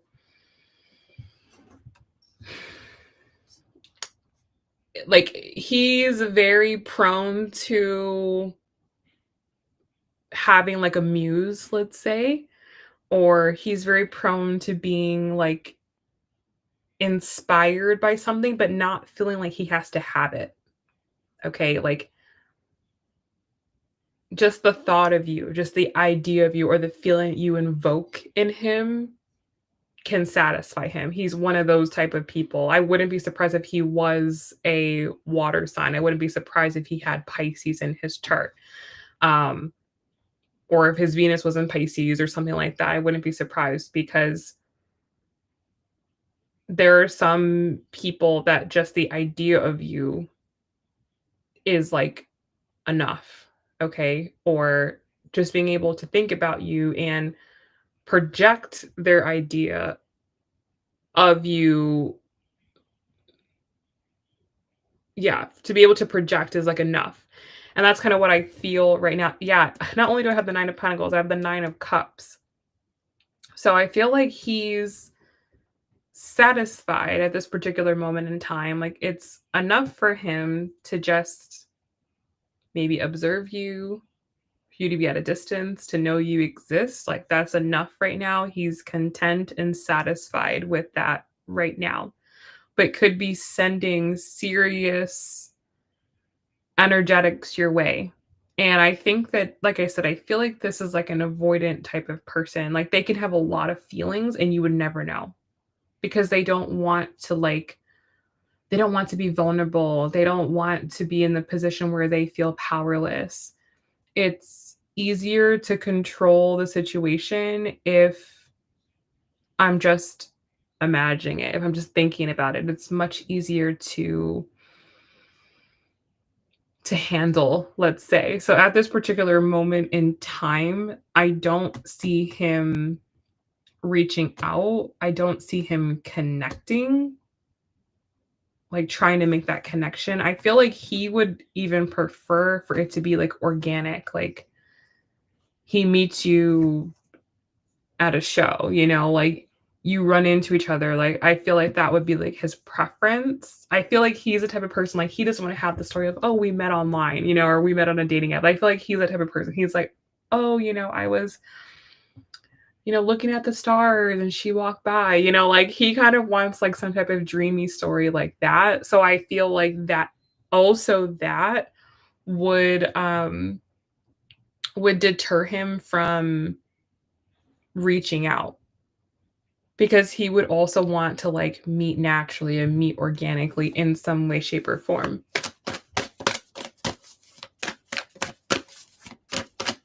Let's see what else.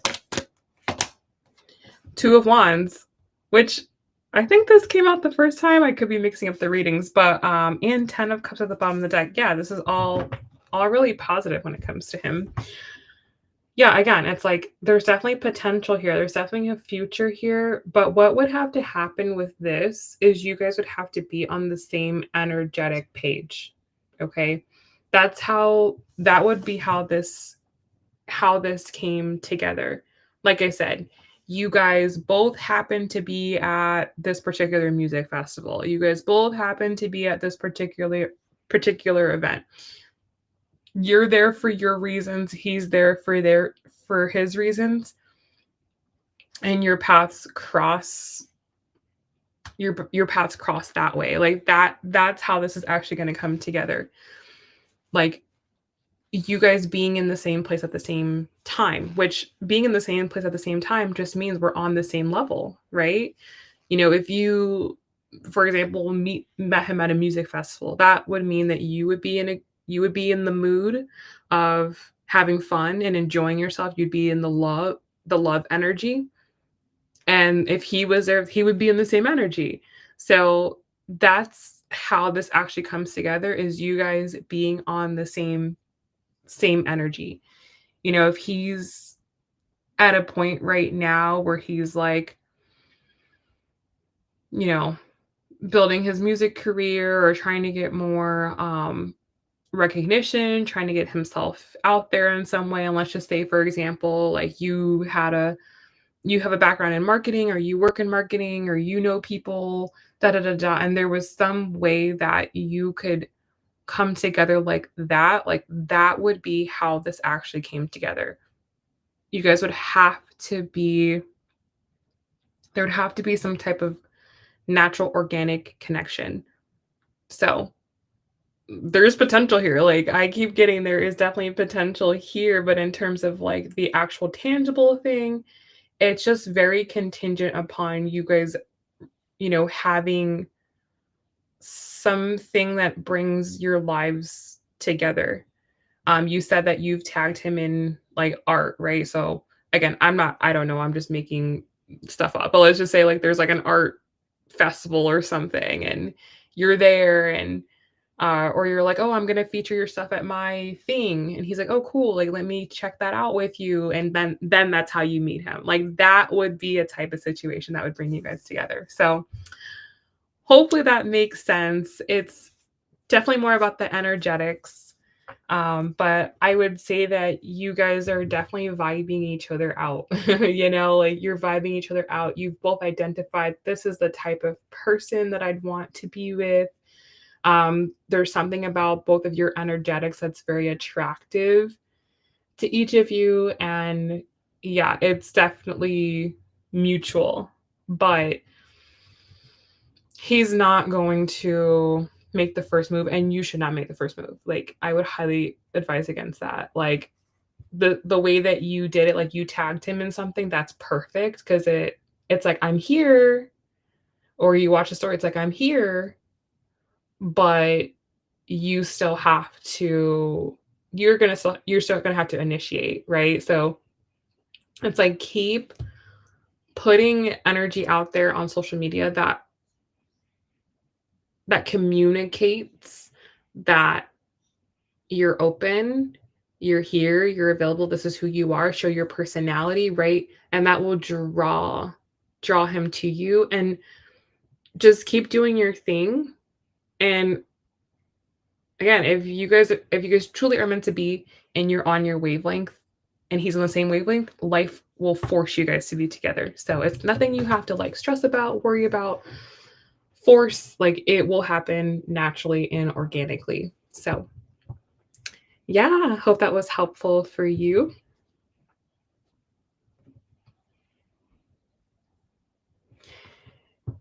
You said, cool idea. I've barely been able to travel with phobias now, but I trust it will happen if it should. So it's cool. We're vibing. Yeah, it's cool. I don't want to seem desperate or initiate too much. Absolutely. That's 100% what you want to avoid because he's emotionally sensitive. So he can pick up on your intentions, even with you guys having not really interacted. You guys are somehow like really open to each other. So he can sense like if you are being desperate or you are feeling lack, he's going to feel that and that will repel him. But the more that you just continue to be you, that will draw him closer. So you're right for that idea.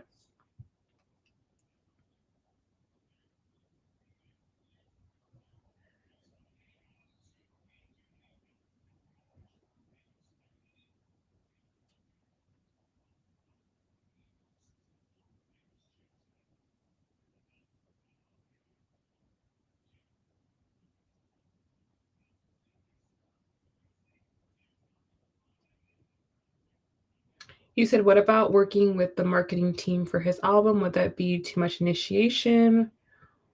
Like more natural in the world better? I mean, if working with the marketing team is not is indirectly working with him, then I don't think that that's too much. Because I reckon that if you're doing the marketing, you'll be invited to the events and then you could naturally meet him that way. I think that would be that's like a realistic way that you guys would actually connect, you know? Because if you reach out to his marketing team, you're not reaching out to him, you're reaching out to his marketing team. And especially if you have, like, work, like, you feel like you can bring value to what he's doing, and you feel your heart feels very aligned to that, then I wouldn't, like, squash that because you're afraid of, like, coming off too desperate. Like, if you genuinely in your heart have a piece of art or have graphics that you think would really benefit him, then I would absolutely shoot your shot for sure. And then leave it in the marketing team. If the marketing team feels the same way about you and you're getting that green light, then it's just showing the alignment. But if you reach out to the marketing team and they don't get back to you, or they're like, I don't know, then that's just not the path forward.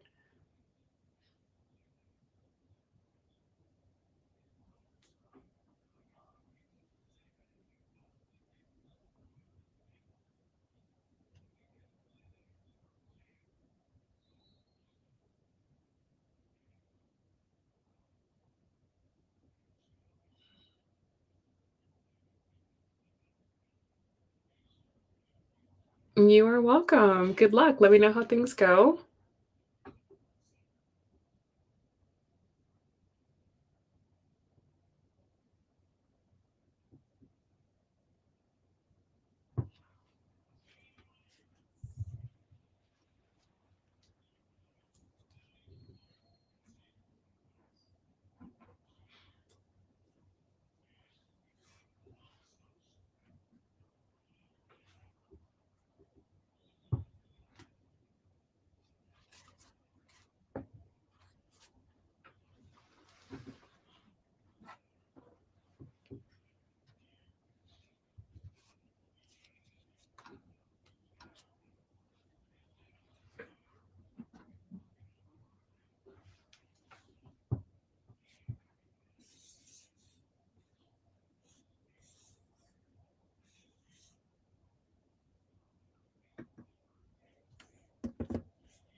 Hello, Cornelius.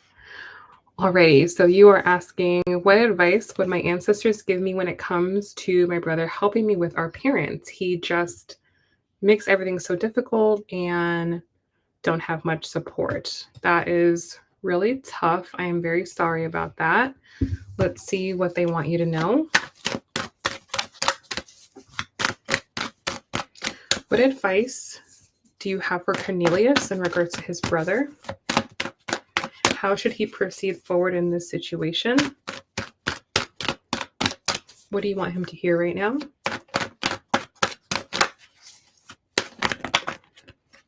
Okay, there's like a bunch of cards wanting to come out. Most important messages, please.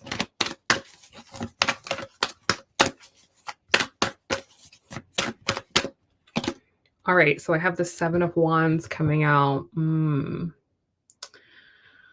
right, so this is a bigger issue. This is a bigger issue that you're coming up against with him, and it is indicative of a deeper problem inside of you. Okay, this is just an example of where this is popping up, where if you do too much and you try to be the savior and you carry everything on your back, then that gives the other person permission to not do anything.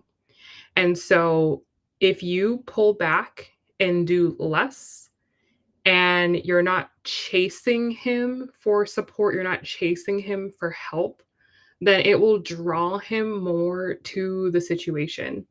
Right now, he feels like you got it. Like you got it, you can do it.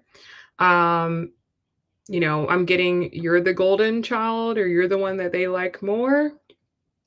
Here you go. Like now you can like make use of this, something like that. Like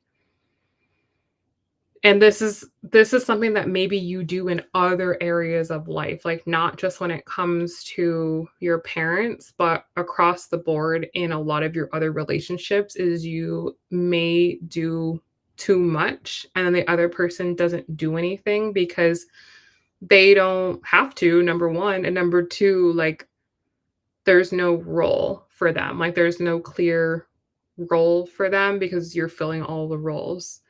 So you will continue to have this particular issue with him until you fall back.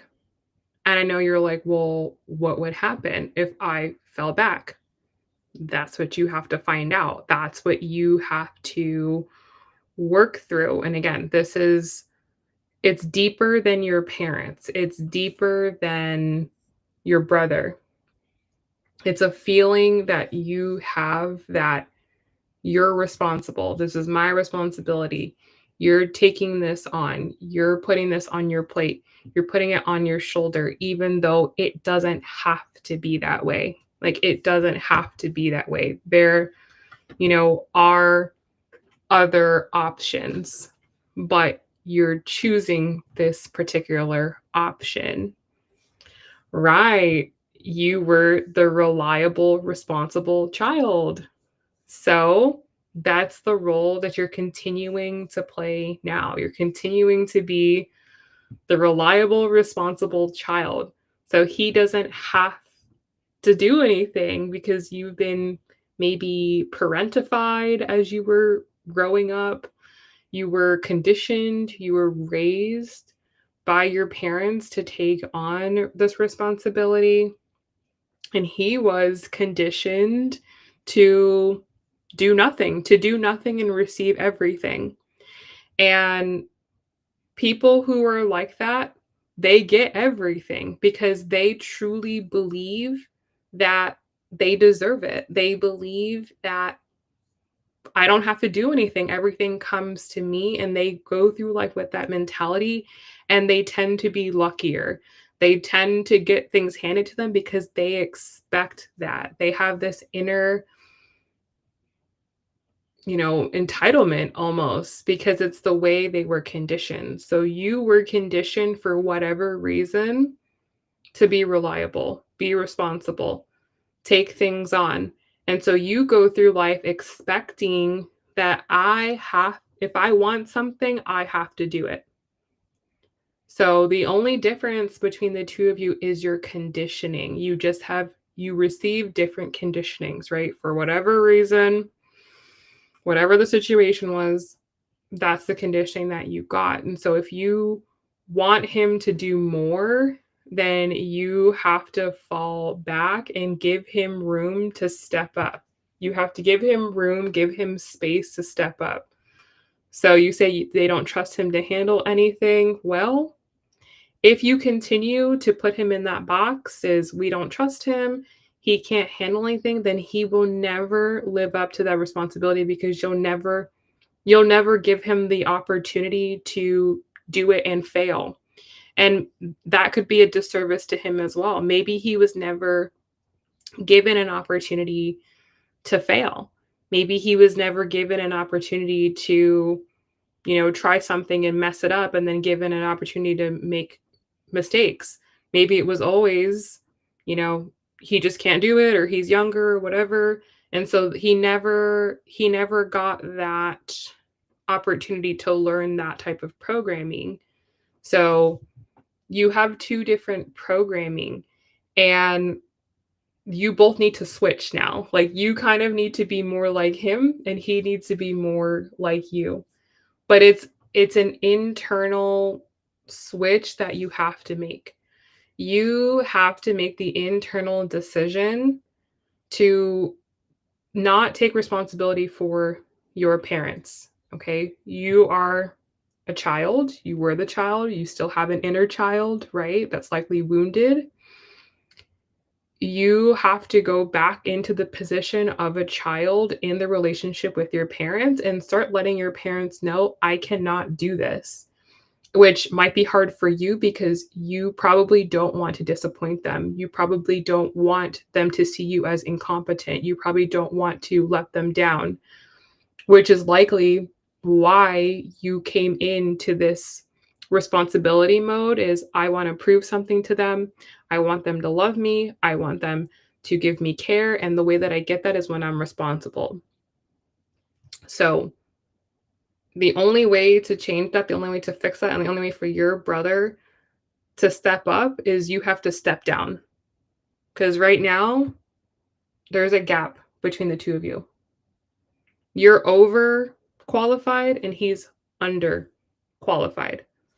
So it's like you need to relax and he needs to step up, but he's not going to step up until you relax. And again, you probably see that dynamic in multiple areas of your life. You probably do that at work, you probably do that in relationships, and it's because you learned it at home. So that's the only way forward for you that's going to make it fair. Otherwise, if you don't want to do that, you just have to go, okay, I relinquish all of my expectations of my brother. I expect absolutely nothing. And I am going to shoulder this 100%. And you just take full responsibility. You don't look for him for anything and you just do it. That's option one. That's the path you're on right now. The path you're on right now, if you continue going the way you're going, that's that. Okay. Option two is you explain to your parents that this responsibility is too much. This is too much. I can't handle this. It's affecting me. It's affecting my ability to live my life and focus on my life. You explain that to your brother as well. And you ask your parents to release you from your responsibility and you ask your brother to step up. That's path two. And those are your only two options. That is the only way to navigate this. Either you just suck it up and you take full responsibility, or you balance the situation out. Because one person cannot be responsible for two grown people's lives. They are responsible for their lives. And it's always a possibility that any of us can end up being mentally compromised. And that is something that we have to prepare for when we're in our right mind. And if they did not prepare for that, if they don't have money set aside for mental health care or to be in a care facility, as much as that sucks, like, that is on them, and it's not for you as the child unless you want to take on that responsibility. You don't have to. That doesn't make you a good person. It's not gonna win you any brownie points. It's not gonna make your life better down the line, right? You're not gonna get a cookie or a trophy down the line because you did that. If you wanna do that, do it, but don't expect anything in return and understand the sacrifices that you're giving up by doing that. If it's more important to you to be a good son, you think it makes you a good person, you think it's the responsible thing to do, then own that. Own it. But don't expect your brother to own it. Don't expect anyone else, I said, to give you a pat on the back, to give you a cookie, to give you a trophy. You do it because you see the value in it, you want to do it. That's what you want to be remembered for, then okay, you do it. But you can't put your brother under those same things because it's not his responsibility. He is a child and they are the parents. It is not his responsibility.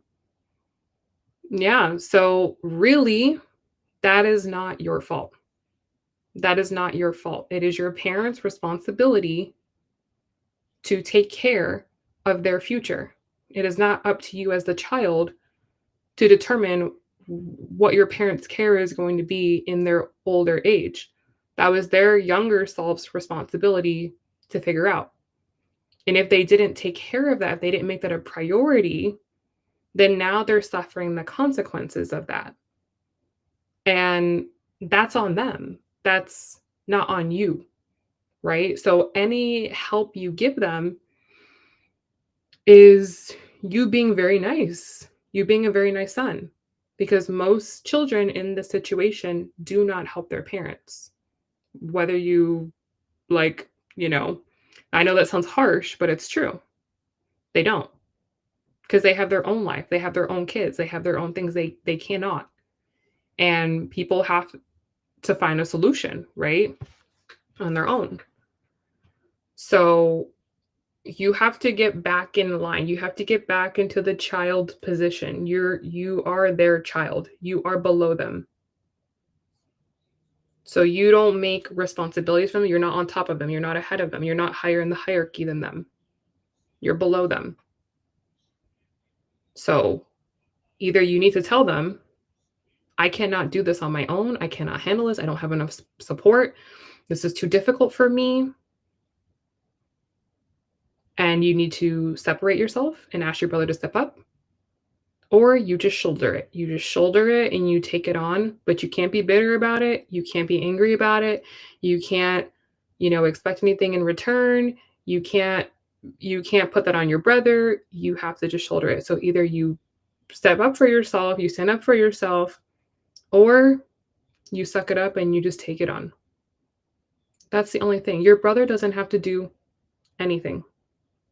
It's not his responsibility. Our parents are not our responsibility.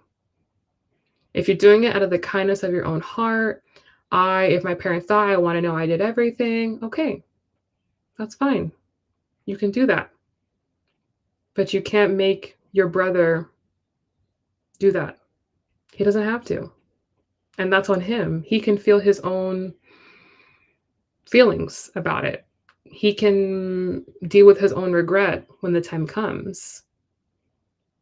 That's his life.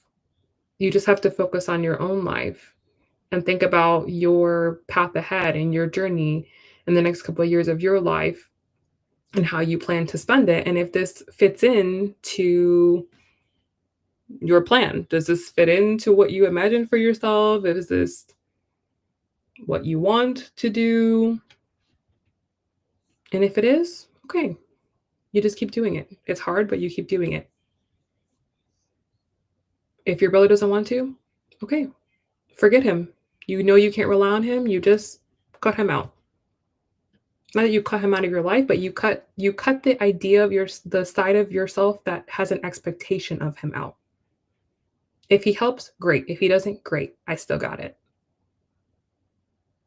And my advice would be to hire help, to take, I don't know if they're social security age, but to take their social security money and hire help. At least most people have that and they can use that, and that might be what they need to do because you can't be there. They have to use their money for that, or they have to find a way. Maybe they have to sell their house. Maybe they have to move into a home, right? Like, there that could be a real reality that they have to face now. But we all get there. That's ahead of all of us. We all have to think about what we want in that scenario, and it's nobody else's responsibility to think about that for ourselves. We have to all handle our own affairs. So it sucks that they didn't do that. It's unfortunate they didn't do that, but everything has a consequence, right? Everything has a consequence, and you can't save them from their consequences. You can't save people from their consequence. People make their mistakes and they have to lie in the beds that come along with those mistakes. And you always know you're doing the wrong thing when you feel burnt out. If you feel burnt out, you feel drained, it's because that's not your path. That's this something is wrong and it has to change. You don't keep going forward. So maybe there are some serious conversations that you need to have with them to the best of your ability. I don't know how, far along they are. I don't know how serious it could be, but you may need to really, help them to navigate the situation and go to whatever lengths they need to get to. Alrighty. So, the advice is forget your brother.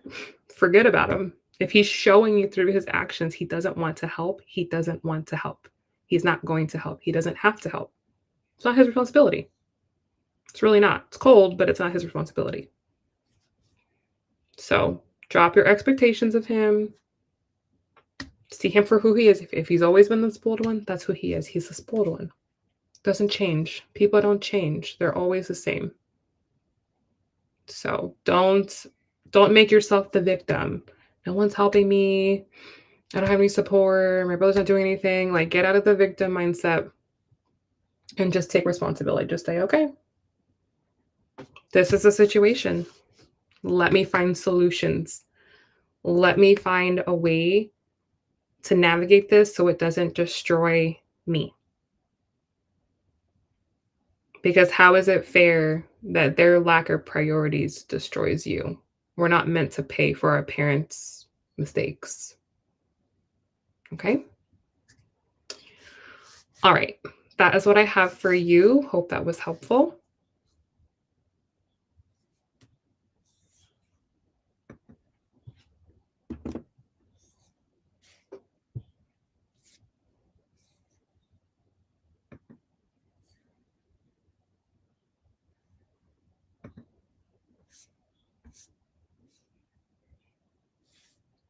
You are welcome. Good luck.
Thank you so much for your donation. So, your second question is, what advice did my ancestors have for me regarding my IT program at WGU?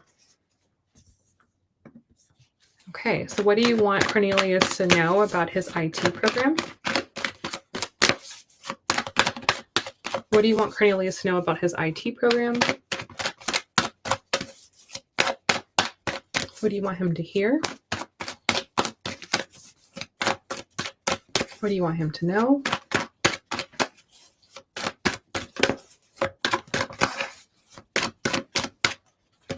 Okay, we have the sun. So this is really good. If this is what you want to do, if this is where your heart is, if you feel like this is where you're being called, then keep on keeping on, okay? But if you are doing this out of fear, if you were doing this thinking this is the smart thing, this is the logical thing, if you were doing this just to make money, okay, anything other than for the love of it, then reconsider, okay? Because I have the Three of Swords at the bottom of the deck, which means if it's not aligned with you, if it's not something you would do for free, like if you don't like love computers, you don't love IT, you don't love this field, and you're not willing to work for less than what you are worth for a few years, then you want to reconsider. Okay. Or if you're not willing to take the risk of going into this, because it is a risk, there's no guarantees, especially in tech right now. There are no guarantees. There's a lot of change. Again, if you don't love it so much that you would literally do this for free, then reconsider. Okay? If you are in it, you're willing to take the risk, you love what you do, then just keep going with it, right? Keep going with it. But also be aware of that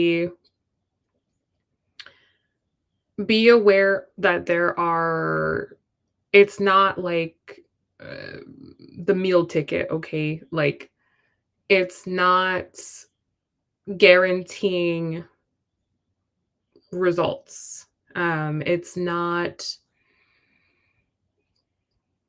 if like I said, for example, if you're like, I want to go into this because I want to make more money than what I was doing before. There's no guarantee of that. So, you know, just be aware that there are risks there and really map out the cost of your time, map out the cost of, you know, what can you make on the other side, um, factoring in your unique situation, not just like, oh yeah, everyone in this field makes $100,000. Like, okay, maybe everyone makes $100,000, but like, what's your unique situation? Do you have student loans? Do you have debt? Do you have credit cards? Like, what's that going to do for you and mean for your life? And is this the best way? So just be very, very clear about your why you're doing this. And if it's strong enough, then stay with it. If you're willing to go through that, then go through it. But if you're like, no, I need this to work, I need this to be a sure shot, I need to make a certain amount of money, I, you know, need this particular outcome in my life, it may not deliver in the way that you are wanting.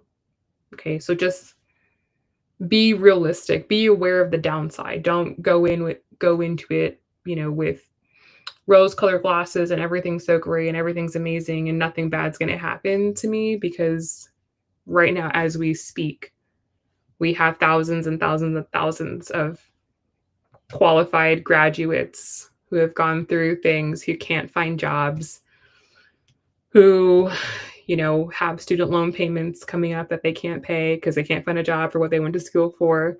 So, just be aware of that and be willing to pivot if you have to. Okay. But again, if you really like it, you liked it for your whole life, you are so interested in this, it drives you, you wake up in the morning and it's all you want to do, it's all you want to invest your time into. Okay. Keep going. If that's where your heart is telling you to do, then trust that, follow that. But if it's more of like, oh yeah, no, like IT is the way and everyone makes a lot of money and that's the future, it's like, then in that situation I would reconsider. Okay. So hopefully that is helpful for you.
Hi, Jaren.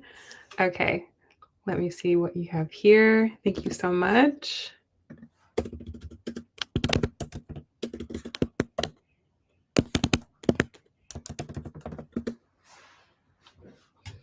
Okay, so you say just a little deeper dive with JC, maybe his impression of me, what he thinks and feels. Okay, let's see what we can get from him.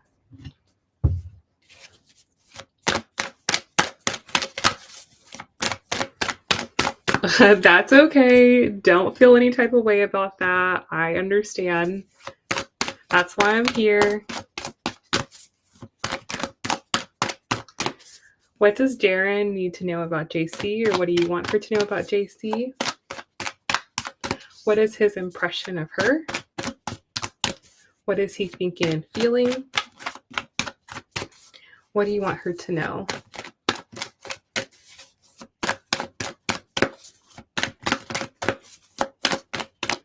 All right, so his impression of you, I actually have two cards that are coming out. I have the Four of Swords and the Queen of Cups. Interesting. Okay, he has, immediately, I think he's very intuitive. Okay, I think he's a very intuitive person. But he feels like you are someone who has a good heart. You're someone that has good intentions. You take care of yourself and you take care of other people. But he also senses that you are going through something. He senses that you are in the middle of a transition, you are contemplating something, you are like in process of, you can't be your old self anymore, but you're not quite yet your new self yet. And the reason why he sees that in you is because he's in the same place. He's in the same place. He has created an identity for himself, or he has created a life for himself. And I think that there are some parts of that he likes and are fine. And there are other parts of that he doesn't like and aren't fine. But he also realizes that this next chapter for him is likely not alone. It's likely not alone. He senses that. Like, he senses that his next chapter will involve another person. And he kind of susses out that you're the same. That you're in the same boat, that you have a lot of love to give, but maybe no one to give it to. And I feel like he is a vessel that could receive your love. So that's why you guys are like, that's why this is going on, because it's like you have a lot of love to give, and he is a big container for love. Like, you could give him love and he could receive it. And that's what he's really attracted to in you. It's not like, oh, the way you look, of course, maybe the way you look, right? But he can sense like, oh, she's ready to give her heart. Oh, she's got a lot to give. Oh, she could care for someone. That's what he sees in you. That's his impression of you.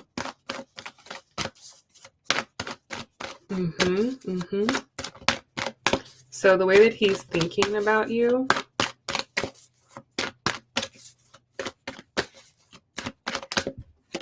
okay, I have the Temperance card. I feel like he's been through something recently. Let's see what I have. I have the Hanged Man at the bottom of the deck. He's been through something recently. He's on the other side of it, right? Like, it's over. Okay, it's over. But he's still in the healing process. And he senses that in you too. He's like, I feel like she's been through stuff. I feel like she would understand how I feel. I feel like she's maybe she's there too, you know? He just senses that you guys are the same. He senses you're the same. He senses that, you know, you've loved and you've lost, or you've had to make big decisions that you didn't necessarily want to make, or your life has taken turns that you didn't really maybe think it was going to go, but it hasn't hardened your heart. You know, you're still hopeful, you're still optimistic, you're still like, the best years are ahead of me. And he feels the same. Like he feels the same way too. So the way he feels, I have the Chariot card. He feels like you would be home for him. And that's what he's missing in his life. He doesn't have home. Meaning, like, I mean, obviously he probably has a home, but like he doesn't have home, the feeling of home, right? Like somewhere or someone he can go to where it's like, this is the end. This is where it starts and begins. This is my rock. This is my stability. This is who I turn to when I don't know what to do. He doesn't have that. And he feels like you could be home. Like there's something about you that's just like, you're definitely giving off very feminine, nurturing, loving, caring vibes. And that's what he's attracted to. That's what he wants. He wants those vibes. But I feel like with him, it's like you know, it's like he can receive, but I think the reciprocate part is hard for him right now. Is yes, you're my home, but can I be your home? And he would never want to like he would never like want to make someone feel bad because he's been there. So he is very conscientious of the way he shows up and what he has to offer. He doesn't want to just be a taker. He wants to be like a giver as well. So I think that's the side he's kind of working on. But yes, you're very welcome. And that's crazy. You feel that way. Yeah, he can sense that you would be like home. So there's definitely something here. Like it's very strange, but there's definitely something here. So we would just have to see how this progresses on.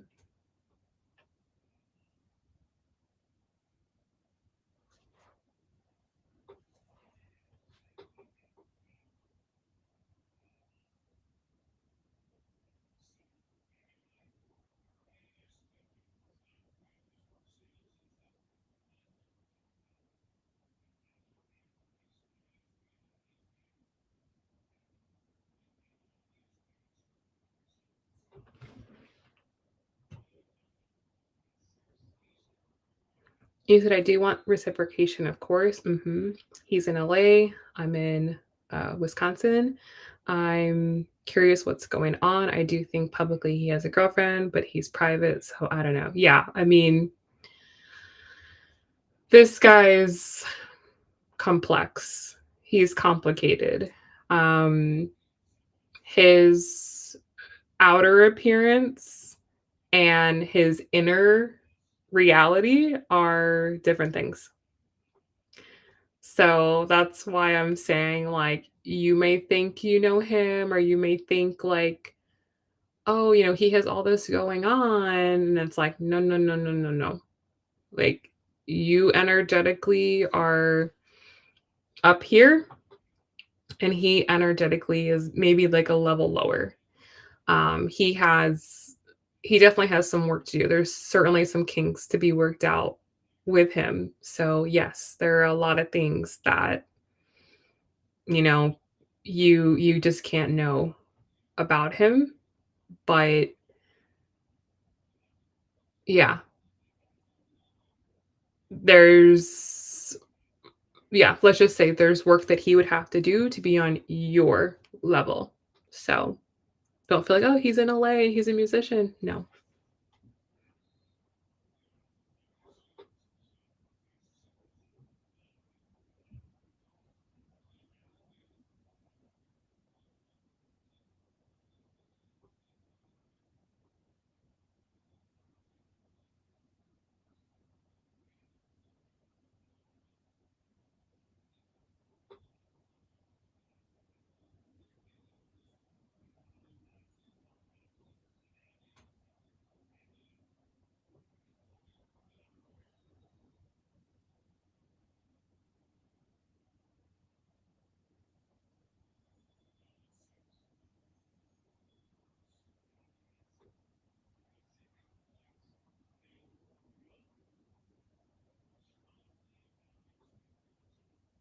You're welcome. I'm glad that we could get you some clarity, and let's see what 2026 brings, because 2025 was more of like a wrapping up, closing out energy. And let's see as we switch into 2026 if that moves the situation along any. Time will tell. But you're very welcome. Thank you so much.